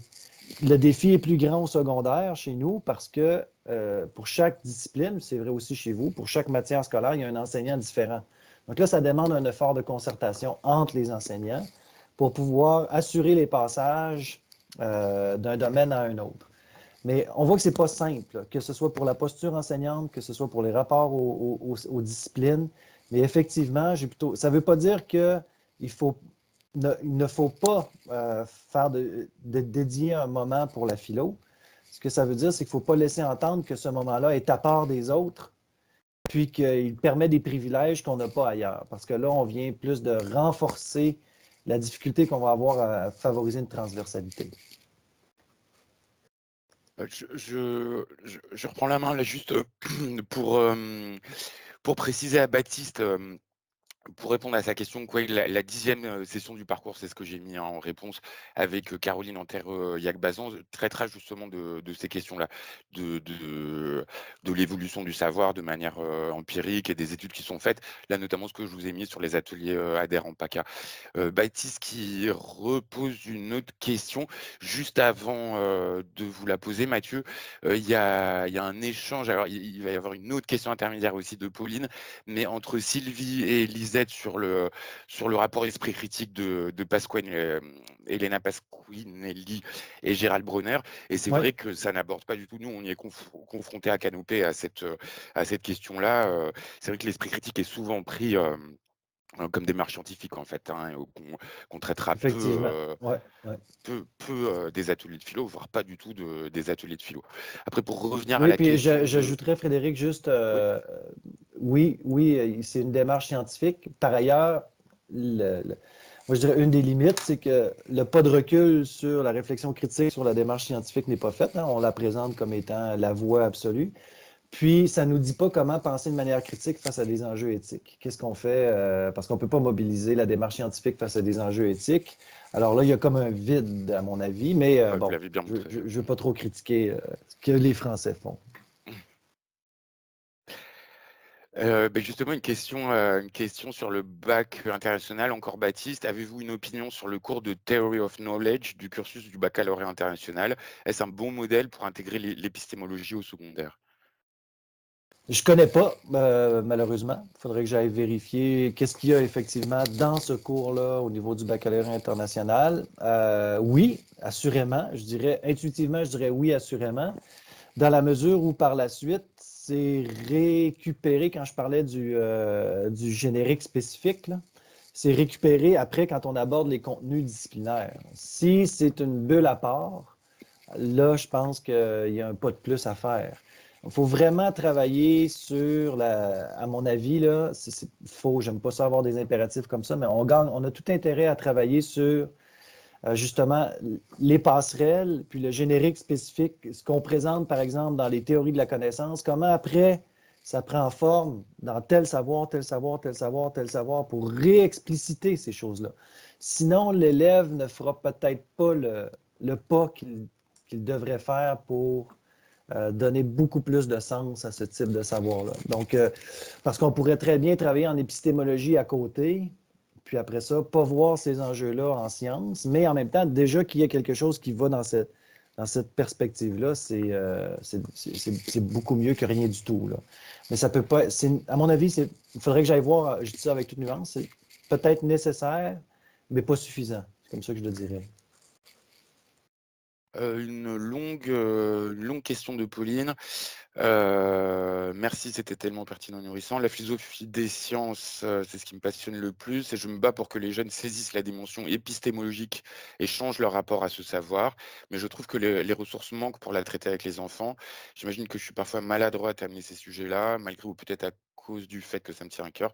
Auriez-vous des ressources didactiques en philo avec les enfants à partager sur ce sujet? Et comment envisageriez-vous la tenue d'ateliers philo sur les mathématiques hors du contexte scolaire, en milieu périscolaire par exemple? Ce sont d'excellentes questions. En philosophie pour enfants comme telle, est-ce qu'il y a des ressources? Peu, malheureusement, au niveau de cet aspect-là.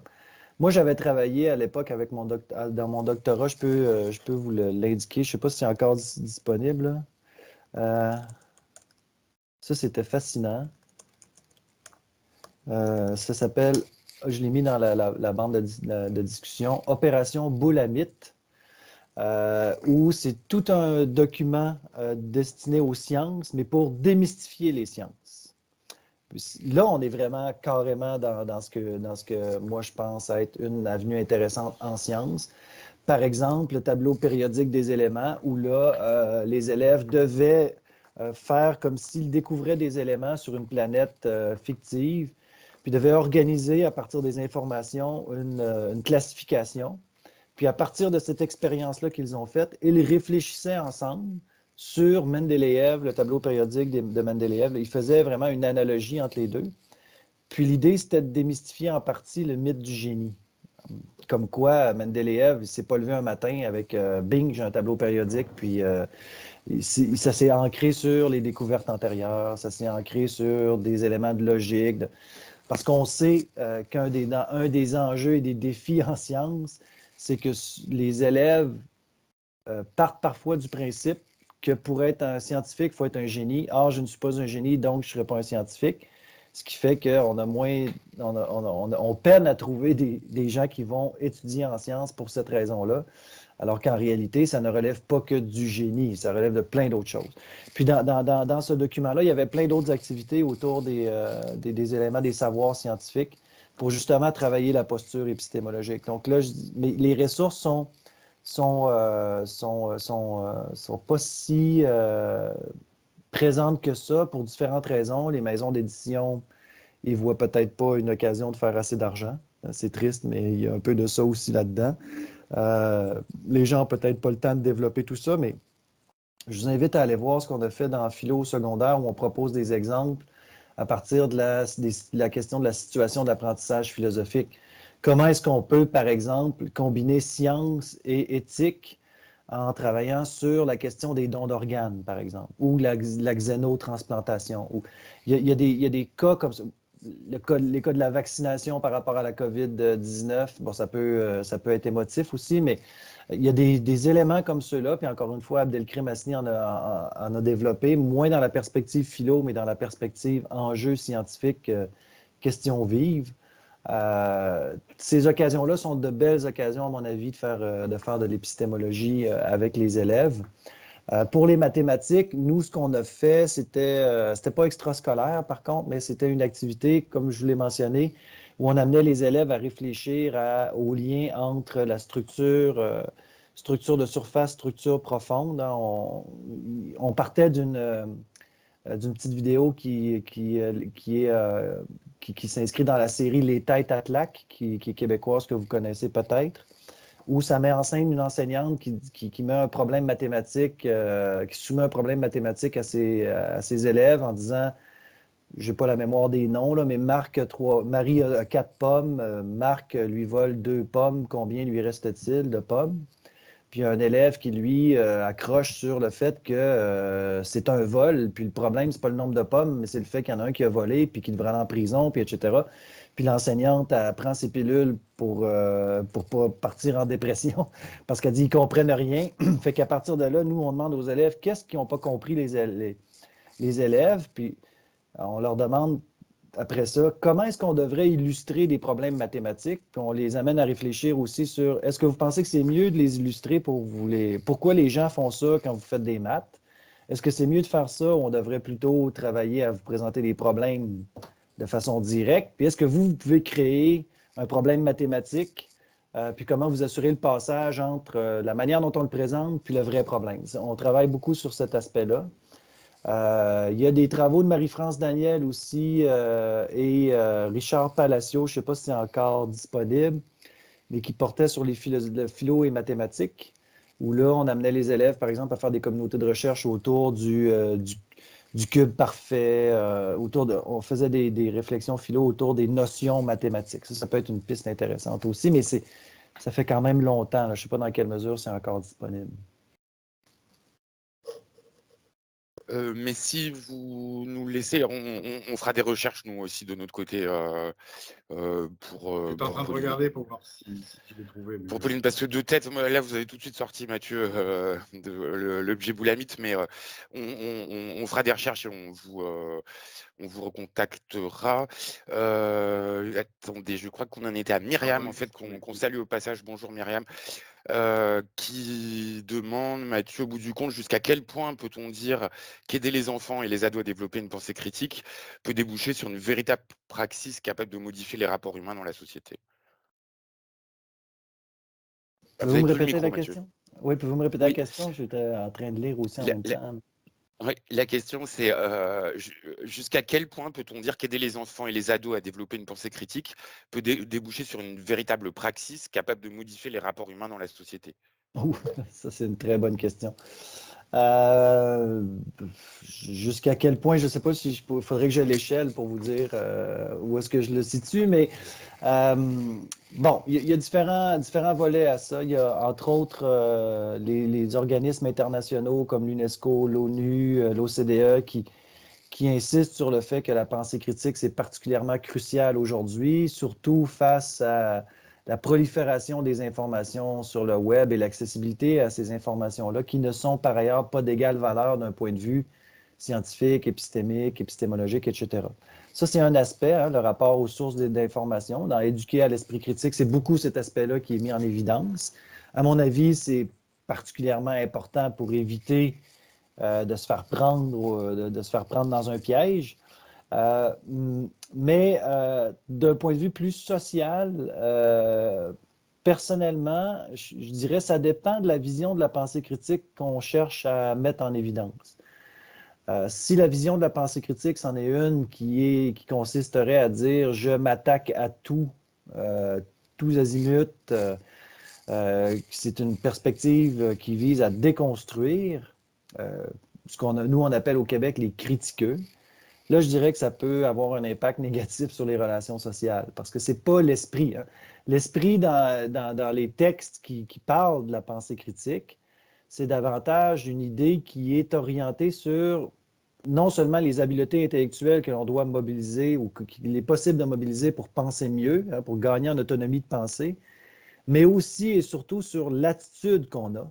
C'est-à-dire, ça demande une attitude d'ouverture d'esprit, une capacité de s'auto-corriger, d'entrer en dialogue, de considérer l'autre comme autant capable de vérité que soi-même et aussi de faire preuve d'humilité intellectuelle.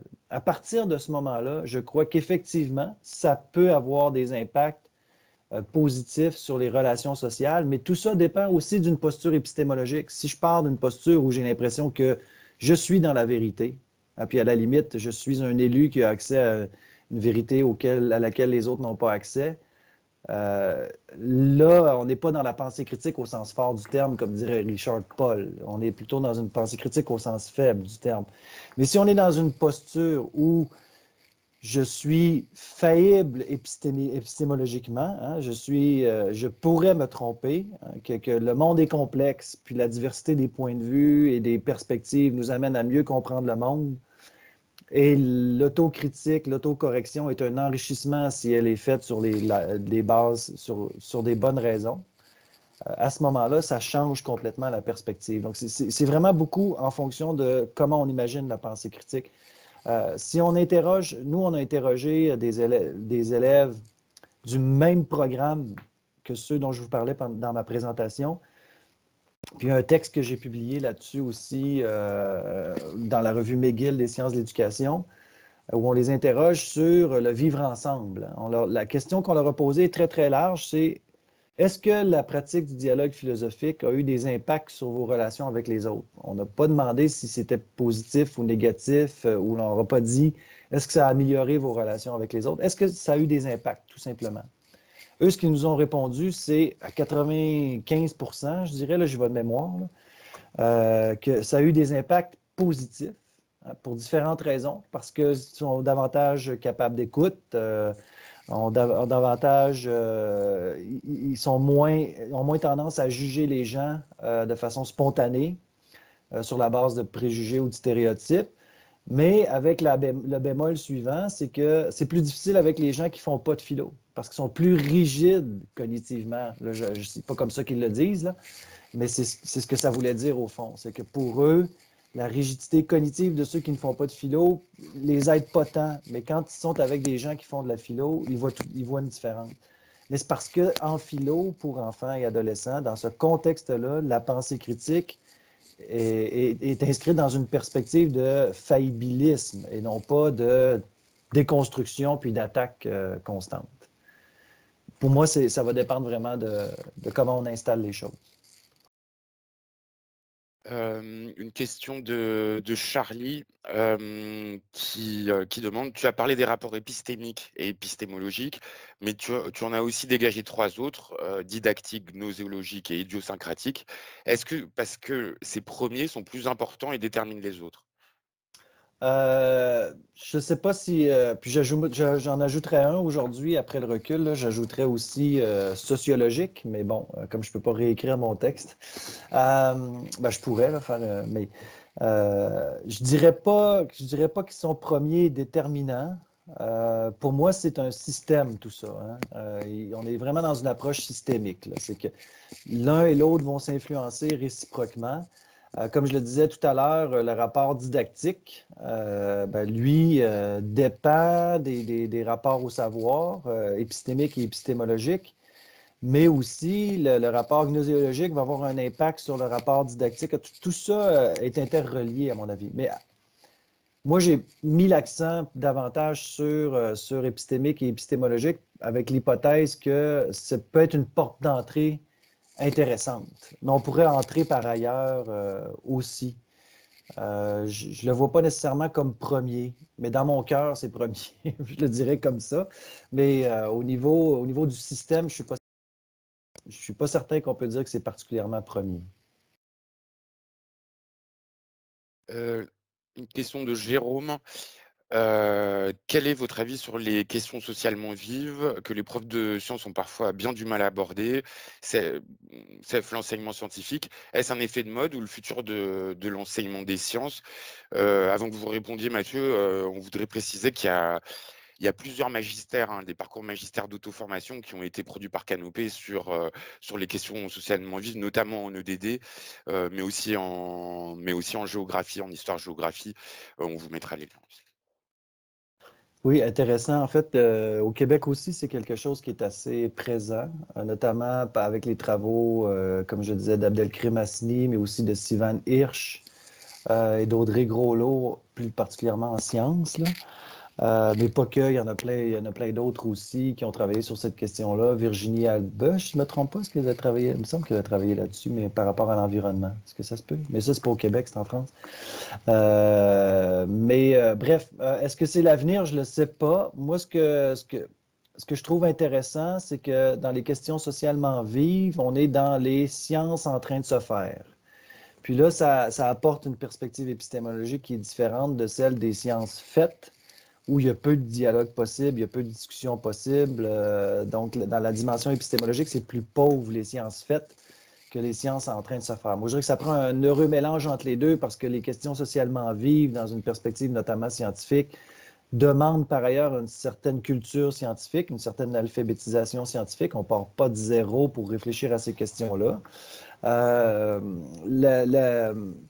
Un des avantages, à mon avis, des questions socialement vives, c'est aussi de permettre, en tout cas, d'offrir des leviers pour favoriser une certaine forme d'interdisciplinarité avec l'idée que l'interdisciplinarité peut aussi contribuer à la transversalité. Ça, c'est l'hypothèse que moi, je formule parce qu'on met en dialogue différents savoirs. Les questions socialement vives ne se limitent pas à des questions de sciences, mais débordent les questions scientifiques, même si les questions scientifiques demeurent quand même centrales.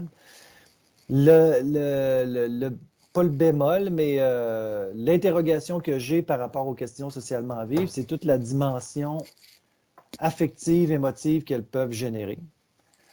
qui inévitablement vont vont avoir un rôle dans la manière dont on va traiter ces questions-là.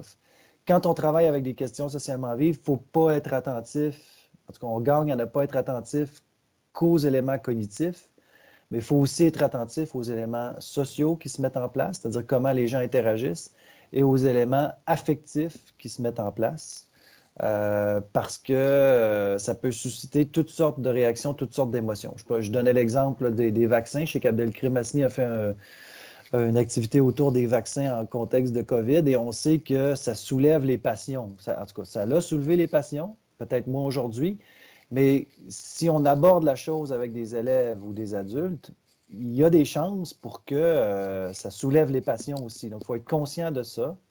Des fois, prendre des trucs un peu moins vifs peut nous aider à minimiser un peu l'impact des émotions, mais en même temps, c'est intéressant d'en prendre conscience que raison et émotion, c'est toujours en dialogue. Ouais, c'est ça. Fait que, je ne sais pas si c'est l'avenir, mais il y a un espace là intéressant, mais il faut être prudent aussi, à mon avis, dans la manière dont on s'y prend pour mettre tout ça en place. Je rebondis, je saute une question, j'y reviendrai, deux questions de Lisette, parce que pour rebondir sur celle de Christian qui est exactement sur ce qu'on vient de dire aussi, n'est-ce pas l'occasion de travailler le lien entre idée et affect, justement, si peu reconnu dans le champ philosophique? Tout à fait, tout à fait, tout à fait. Oui, tout à fait. Maintenant, il y a travailler sur le lien, puis se mettre dans des situations où là, il n'y a plus de dialogue possible. Je pense qu'il y a un équilibre entre les deux, c'est-à-dire si on crée des situations qui sont tellement vives qu'à la limite, les gens sont plus capables d'écoute, puis qu'on en vient presque à un esprit belliqueux plutôt que de coélaboration de sens, je ne suis pas sûr qu'on a gagné notre pari. Mais effectivement, les liens entre raison et émotion sont de plus en plus considérés comme des facteurs déterminants dans notre façon de penser le monde. Là. On le voit, si on réfléchit, puis si on réfléchit, par exemple, à l'existence de Dieu, même si c'est une question métaphysique pour laquelle la science n'a pas de réponse actuellement, ben, si je suis agnostique, athée ou fervent croyant, pratiquant, ma charge émotive ne sera pas la même. Il y a des liens. Maintenant, ça ne veut pas dire qu'il faut absolument mettre de l'huile sur le feu, là, puis attiser les passions. C'est pour ça que je dis qu'il y a une certaine prudence à y avoir quand on met en place quelles sont les dérives possibles, quel type d'affrontement avec lesquels on pourrait avoir à composer au regard du groupe que j'ai tel que je le connais, etc., etc. Ça demande une certaine prudence, mais c'est tout à fait précieux et important, effectivement. Ouais. Remarque juste de Christian aussi, jeter le mot laïcité dans une salle, laisser infuser 30 secondes et revenez ensuite pour voir l'étendue du travail mené. C'est ça. Peut-être pour Lisette, il y a beaucoup de questions, enfin, elle a posé beaucoup de questions. Ouais, Ce que je peux vous proposer, c'est peut-être de la poser directement. Je vais réactiver votre micro. Enfin, il faut que vous l'activiez vous direct de votre côté.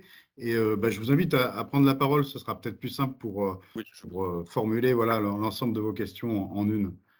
Alors, je ne sais pas si Lisette, vous avez la main. Est-ce que vous pouvez activer le... Désolée, mais il faudrait que je revoie mes questions parce que j'étais super concentrée pareil sur ce que Mathieu raconte puis ce que les autres disent. Donc là, vu que ça fait quelques temps que je les ai posés, je me sens pas en mesure, il faudrait que j'aille les relire. Peut-être laisser la chance à quelqu'un d'autre, puis je verrai. Merci. Bien. Alors, je regarde. Oui, non, sinon, il y a Jérôme qui posait une bonne question là. Il est évident que la formation initiale des professeurs, les INSPE en France, est essentielle dans une approche transversale. Il semble que chaque INSPE fasse un peu ce qu'il veut. Avez-vous trouvé une façon au Québec de garantir un socle minimum commun de formation? Non. La réponse est non, malheureusement. Nous, on est en réforme, là, en principe, en réforme de formation au niveau de la formation initiale. Selon ce que j'ai compris, je suis pas j'ai pas les deux mains dans le chantier, mais selon ce que j'ai compris, ils ont identifié des situations professionnelles types, puis à partir de ces situations professionnelles types, tout le monde fait sa contribution. avec l'idée justement de travailler sur quelque chose de plus commun. Est-ce que ça va fonctionner? Je ne le sais pas. Deux dérives par ailleurs dans la formation au Québec, si je pouvais me permettre. La première, c'est qu'il n'y a pas d'épistémologie en formation initiale, ou à peu près pas, sauf quelques rares occasions quand il y a des têtes brûlées comme moi qui décident de forcer les étudiants à y réfléchir, là. Mais puis la réponse que moi, on m'a donnée, c'est que les étudiants ne sont pas prêts à ça, ce avec quoi je suis en total désaccord. Puis le deuxième élément qui est une dérive à mon avis, c'est que l'interdisciplinarité, on la présente de façon telle qu'elle renvoie davantage à la pluridisciplinarité. Puis là, il y a une dérive aussi parce que ça n'aide pas à travailler la transversalité. On ne voit pas comment chacune des disciplines ou chacun des domaines est contributif à réfléchir sur... Je vous donne un exemple. Un îlot de rationalité, ce serait, par exemple, de dire, OK, au Québec, on avait eu ce débat-là à un moment donné, c'était, est-ce qu'on devrait légaliser le suicide assisté? Puis là, on a séparé les élèves en différents groupes. Qu'est-ce que les partis politiques en disent? Au niveau économique, qu'est-ce que ça pourrait représenter? Au niveau social, quelle est l'opinion des gens par rapport à ça? Au niveau éthique, qu'est-ce qu'il y en est? Au niveau médical, c'est quoi les moyens dont on dispose, etc.? C'est quoi les principes qui réguleraient les pratiques médicales autour de cette question du suicide assisté? On a multiplié les perspectives, puis ensuite, chacun apportait des informations par rapport à sa perspective, puis là, devait prendre une décision à la lumière de tout ça. Là, on est plus dans l'interdisciplinarité. Sauf que quand c'est présenté aux futurs enseignants, ce qu'ils vont dire, c'est, par exemple, l'interdisciplinarité, c'est, je ne sais pas, moi, j'écris, quand je lis un problème en maths, c'est comme lire un album jeunesse, c'est de l'interdisciplinarité parce que dans les deux cas, je lis. Non, c'est pas de l'interdisciplinarité, on n'est pas en train de tenter de réfléchir à un problème commun en convoquant la part de chacune des disciplines. Fait que des fois, l'interdisciplinarité est présentée comme ça, puis ça n'aide pas la cause.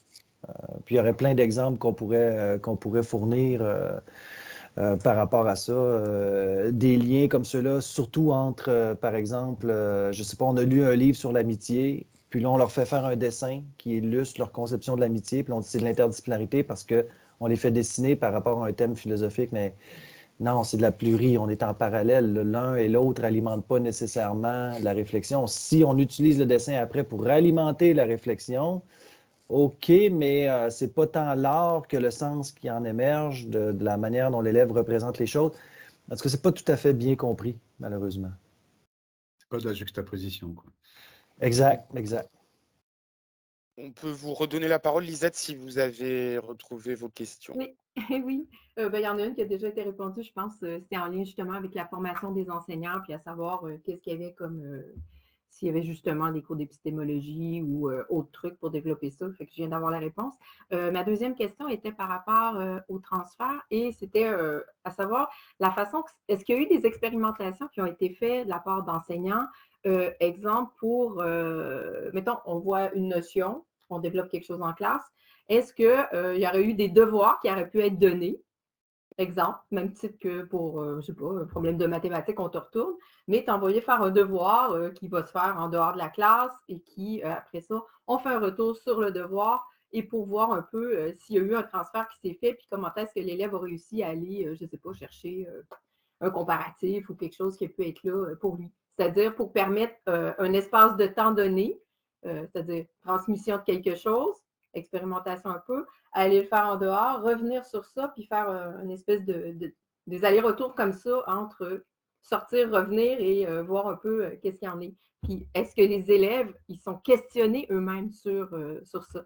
On donne beaucoup d'informations, on explique beaucoup, on donne des... mais est-ce qu'on va chercher leur propre savoir, leur propre vision, leur propre perception eux-mêmes sur qu'est-ce que l'esprit critique? Voilà. C'est assez... Très, très peu, je dirais. Très peu. Par rapport à la pensée critique, j'en ai pas vu vraiment, honnêtement. Par rapport au transfert, il y en a peu dans le contexte que vous évoquez là précisément, là, avec les... On sait qu'il y a des travaux qui se font, notamment avec l'idée que, entre autres, pour la pensée statistique, donnent des devoirs, ils donnent des principes de la statistique, vont donner des devoirs pour aller faire un sondage, puis ensuite, c'est réinvesti dans la classe pour développer la pensée statistique, là, dans le cas des mathématiques.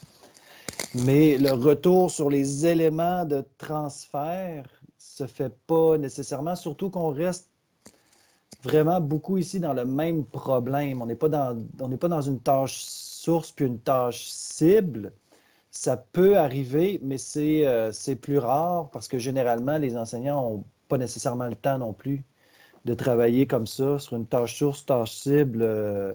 Ils vont essayer de travailler sur les contenus à enseigner avec l'échelle de progression des apprentissages, puis les habiletés à développer, puis essayer de voir dans une activité ou deux comment ça se manifeste. Mais l'effort pour le transfert, puis faire revenir les élèves sur cette idée-là, beaucoup moins, notamment parce que les enseignants n'ont pas tout à fait le temps.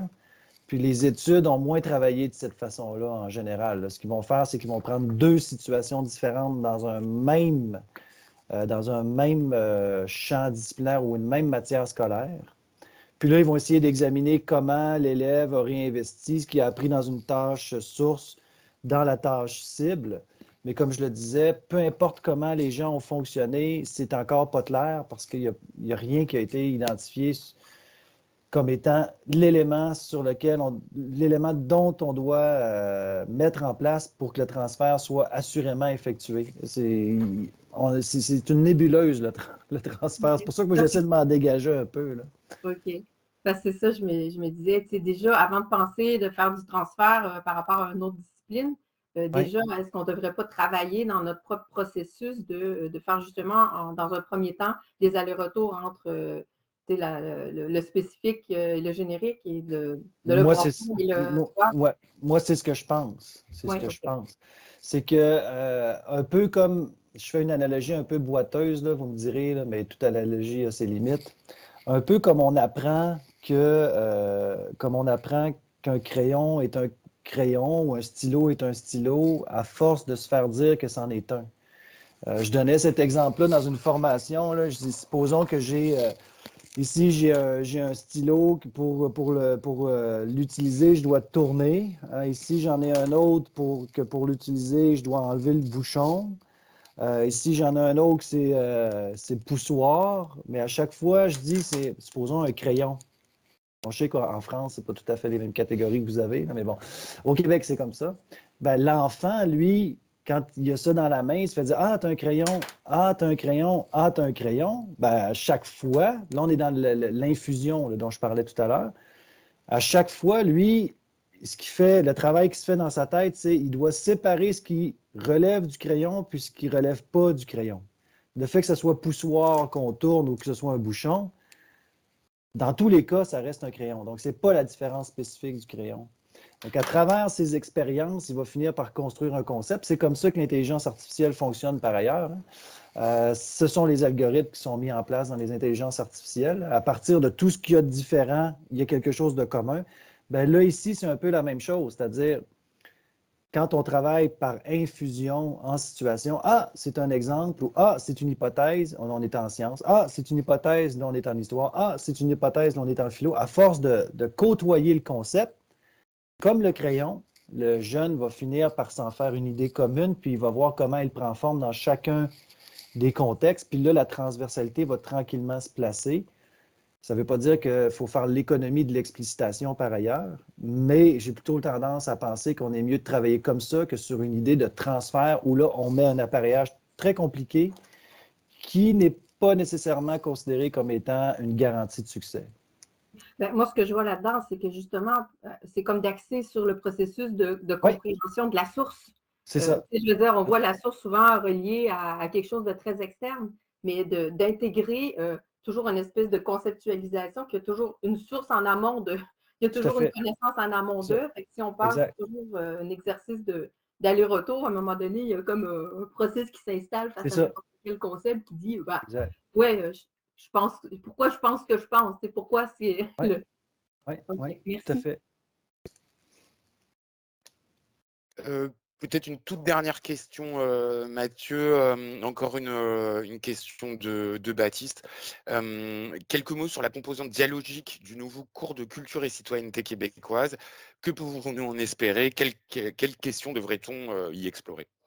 C'est une bonne question. Le cours Culture et citoyenneté québécoise, maintenant, le programme provisoire est disponible en ligne sur le site du ministère de l'Éducation du Québec, si jamais vous voulez aller le consulter. Moi, j'ai travaillé beaucoup. J'ai été membre du comité de validation. Je les rencontre d'ailleurs vendredi. Ce que je pourrais vous dire, c'est que il y a juste en éducation qu'on voit ça, c'est qu'avant, le dialogue était une compétence. Maintenant, c'est une composante d'une compétence. Mais ça se voit dans aucun domaine autre que l'éducation, qu'une compétence devienne une composante. Mais il reste que l'idée derrière, c'est de maintenir l'idée, en tout cas, l'importance du dialogue dans le processus. Mais ce qu'on remarque, ce que le ministère a fait, ça dépend si on est au primaire ou au secondaire. Au primaire, on a une seule compétence qui porte sur d'écrire, comprendre, d'analyser ou réfléchir sur des phénomènes culturels. Au secondaire, il y a deux compétences, une qui relève de la sociologie, donc la démarche d'investigation sociologique, puis l'autre qui relève de l'éthique, la démarche de recherche éthique ou les démarches de recherche éthique. Puis l'idée, c'est de les faire dialoguer l'une et l'autre. Mais il y a quand même, par ailleurs, les thèmes, vous pourrez aller voir, il y en a plusieurs là, qui ont été identifiés. Mais l'idée, c'est vraiment de les amener à tranquillement, en tout cas au primaire de ce qu'on voit. Là, je pense que j'ai influencé un peu le ministère sans vouloir me lancer de fleurs, là, mais l'orientation, c'est de préparer les élèves à la pensée critique. C'est vraiment ça la ligne directrice. Puis la pensée critique est inscrite au départ, tout au long du processus, jusqu'à la fin du secondaire. Puis, il y a quand même des lueurs d'espoir sur des aspects intéressants. Notamment, ils vont intégrer les habiletés de pensée comme élément de contenu. Ils ont intégré ce que nous, on a appelé les pièges de la pensée, sophismes et biais cognitifs. Puis, ils sont en train de développer ce qu'ils appellent les formes de savoir, donc l'épistémologie. Pour moi, ça, c'est quand même très, très bien. Après, on verra comment tout ça va prendre forme dans les classes, mais il y a des éléments, par ailleurs, honnêtement, vraiment très intéressants. Écoutez, il est 16h01. Hein. On voit pas d'autres questions hein, dans le chat. Si quelqu'un veut lever la main, peut-être avant la fin. En tout cas, je vous mets, moi, la prochaine. Je vous remets pour ceux qui n'étaient peut-être pas là au début, le support du parcours. Hein, on l'a présenté avec Nicolas, donc avec les 13 intervenants de cette année. On remercie Mathieu, hein, c'était vraiment dense, c'était vraiment passionnant, hein, c'était vraiment. Merci à vous. C'était super. Et on vous donne rendez-vous le 12 octobre du coup. Mathieu, on a parlé avec Véronique Delille, qui est entre autres conceptrice pédagogique au Mémorial de la Shoah et qui fait partie de l'ANR Esprit Critique aussi. Donc ce sera dans un peu moins d'un mois, le 12 octobre. Et elle est excellente. Merci beaucoup Mathieu. À très bientôt en tout cas. Merci à vous. Voilà. Merci aussi aux participants pour vos questions et pour les échanges. Oui. Et ça a permis de bien enrichir et bien expliciter la présentation qui était déjà très riche. Et c'était un long temps de questions-réponses. Et voilà, merci pour les questions et pour vos réponses, Mathieu. Ça me fait plaisir, très intéressant. Bonne continuation. Ouais, excellente après-midi à vous et n'hésitez pas, si vous avez des questions à posteriori, à nous écrire à Nicolas et à moi, et même si vous en avez pour Mathieu, on lui transmettra. On les transmettra. Parfait. Et nous, Mathieu, on vous tiendra au courant de tout le parcours cette année. Oui. Et on vous mettra régulièrement les liens quand il y en a. Merci beaucoup. Au revoir, à bientôt. Excellente journée à vous. Et excellente journée à vous tous et toutes. À très bientôt pour le 12 octobre pour ceux qui sont là. À très bientôt au 12 octobre.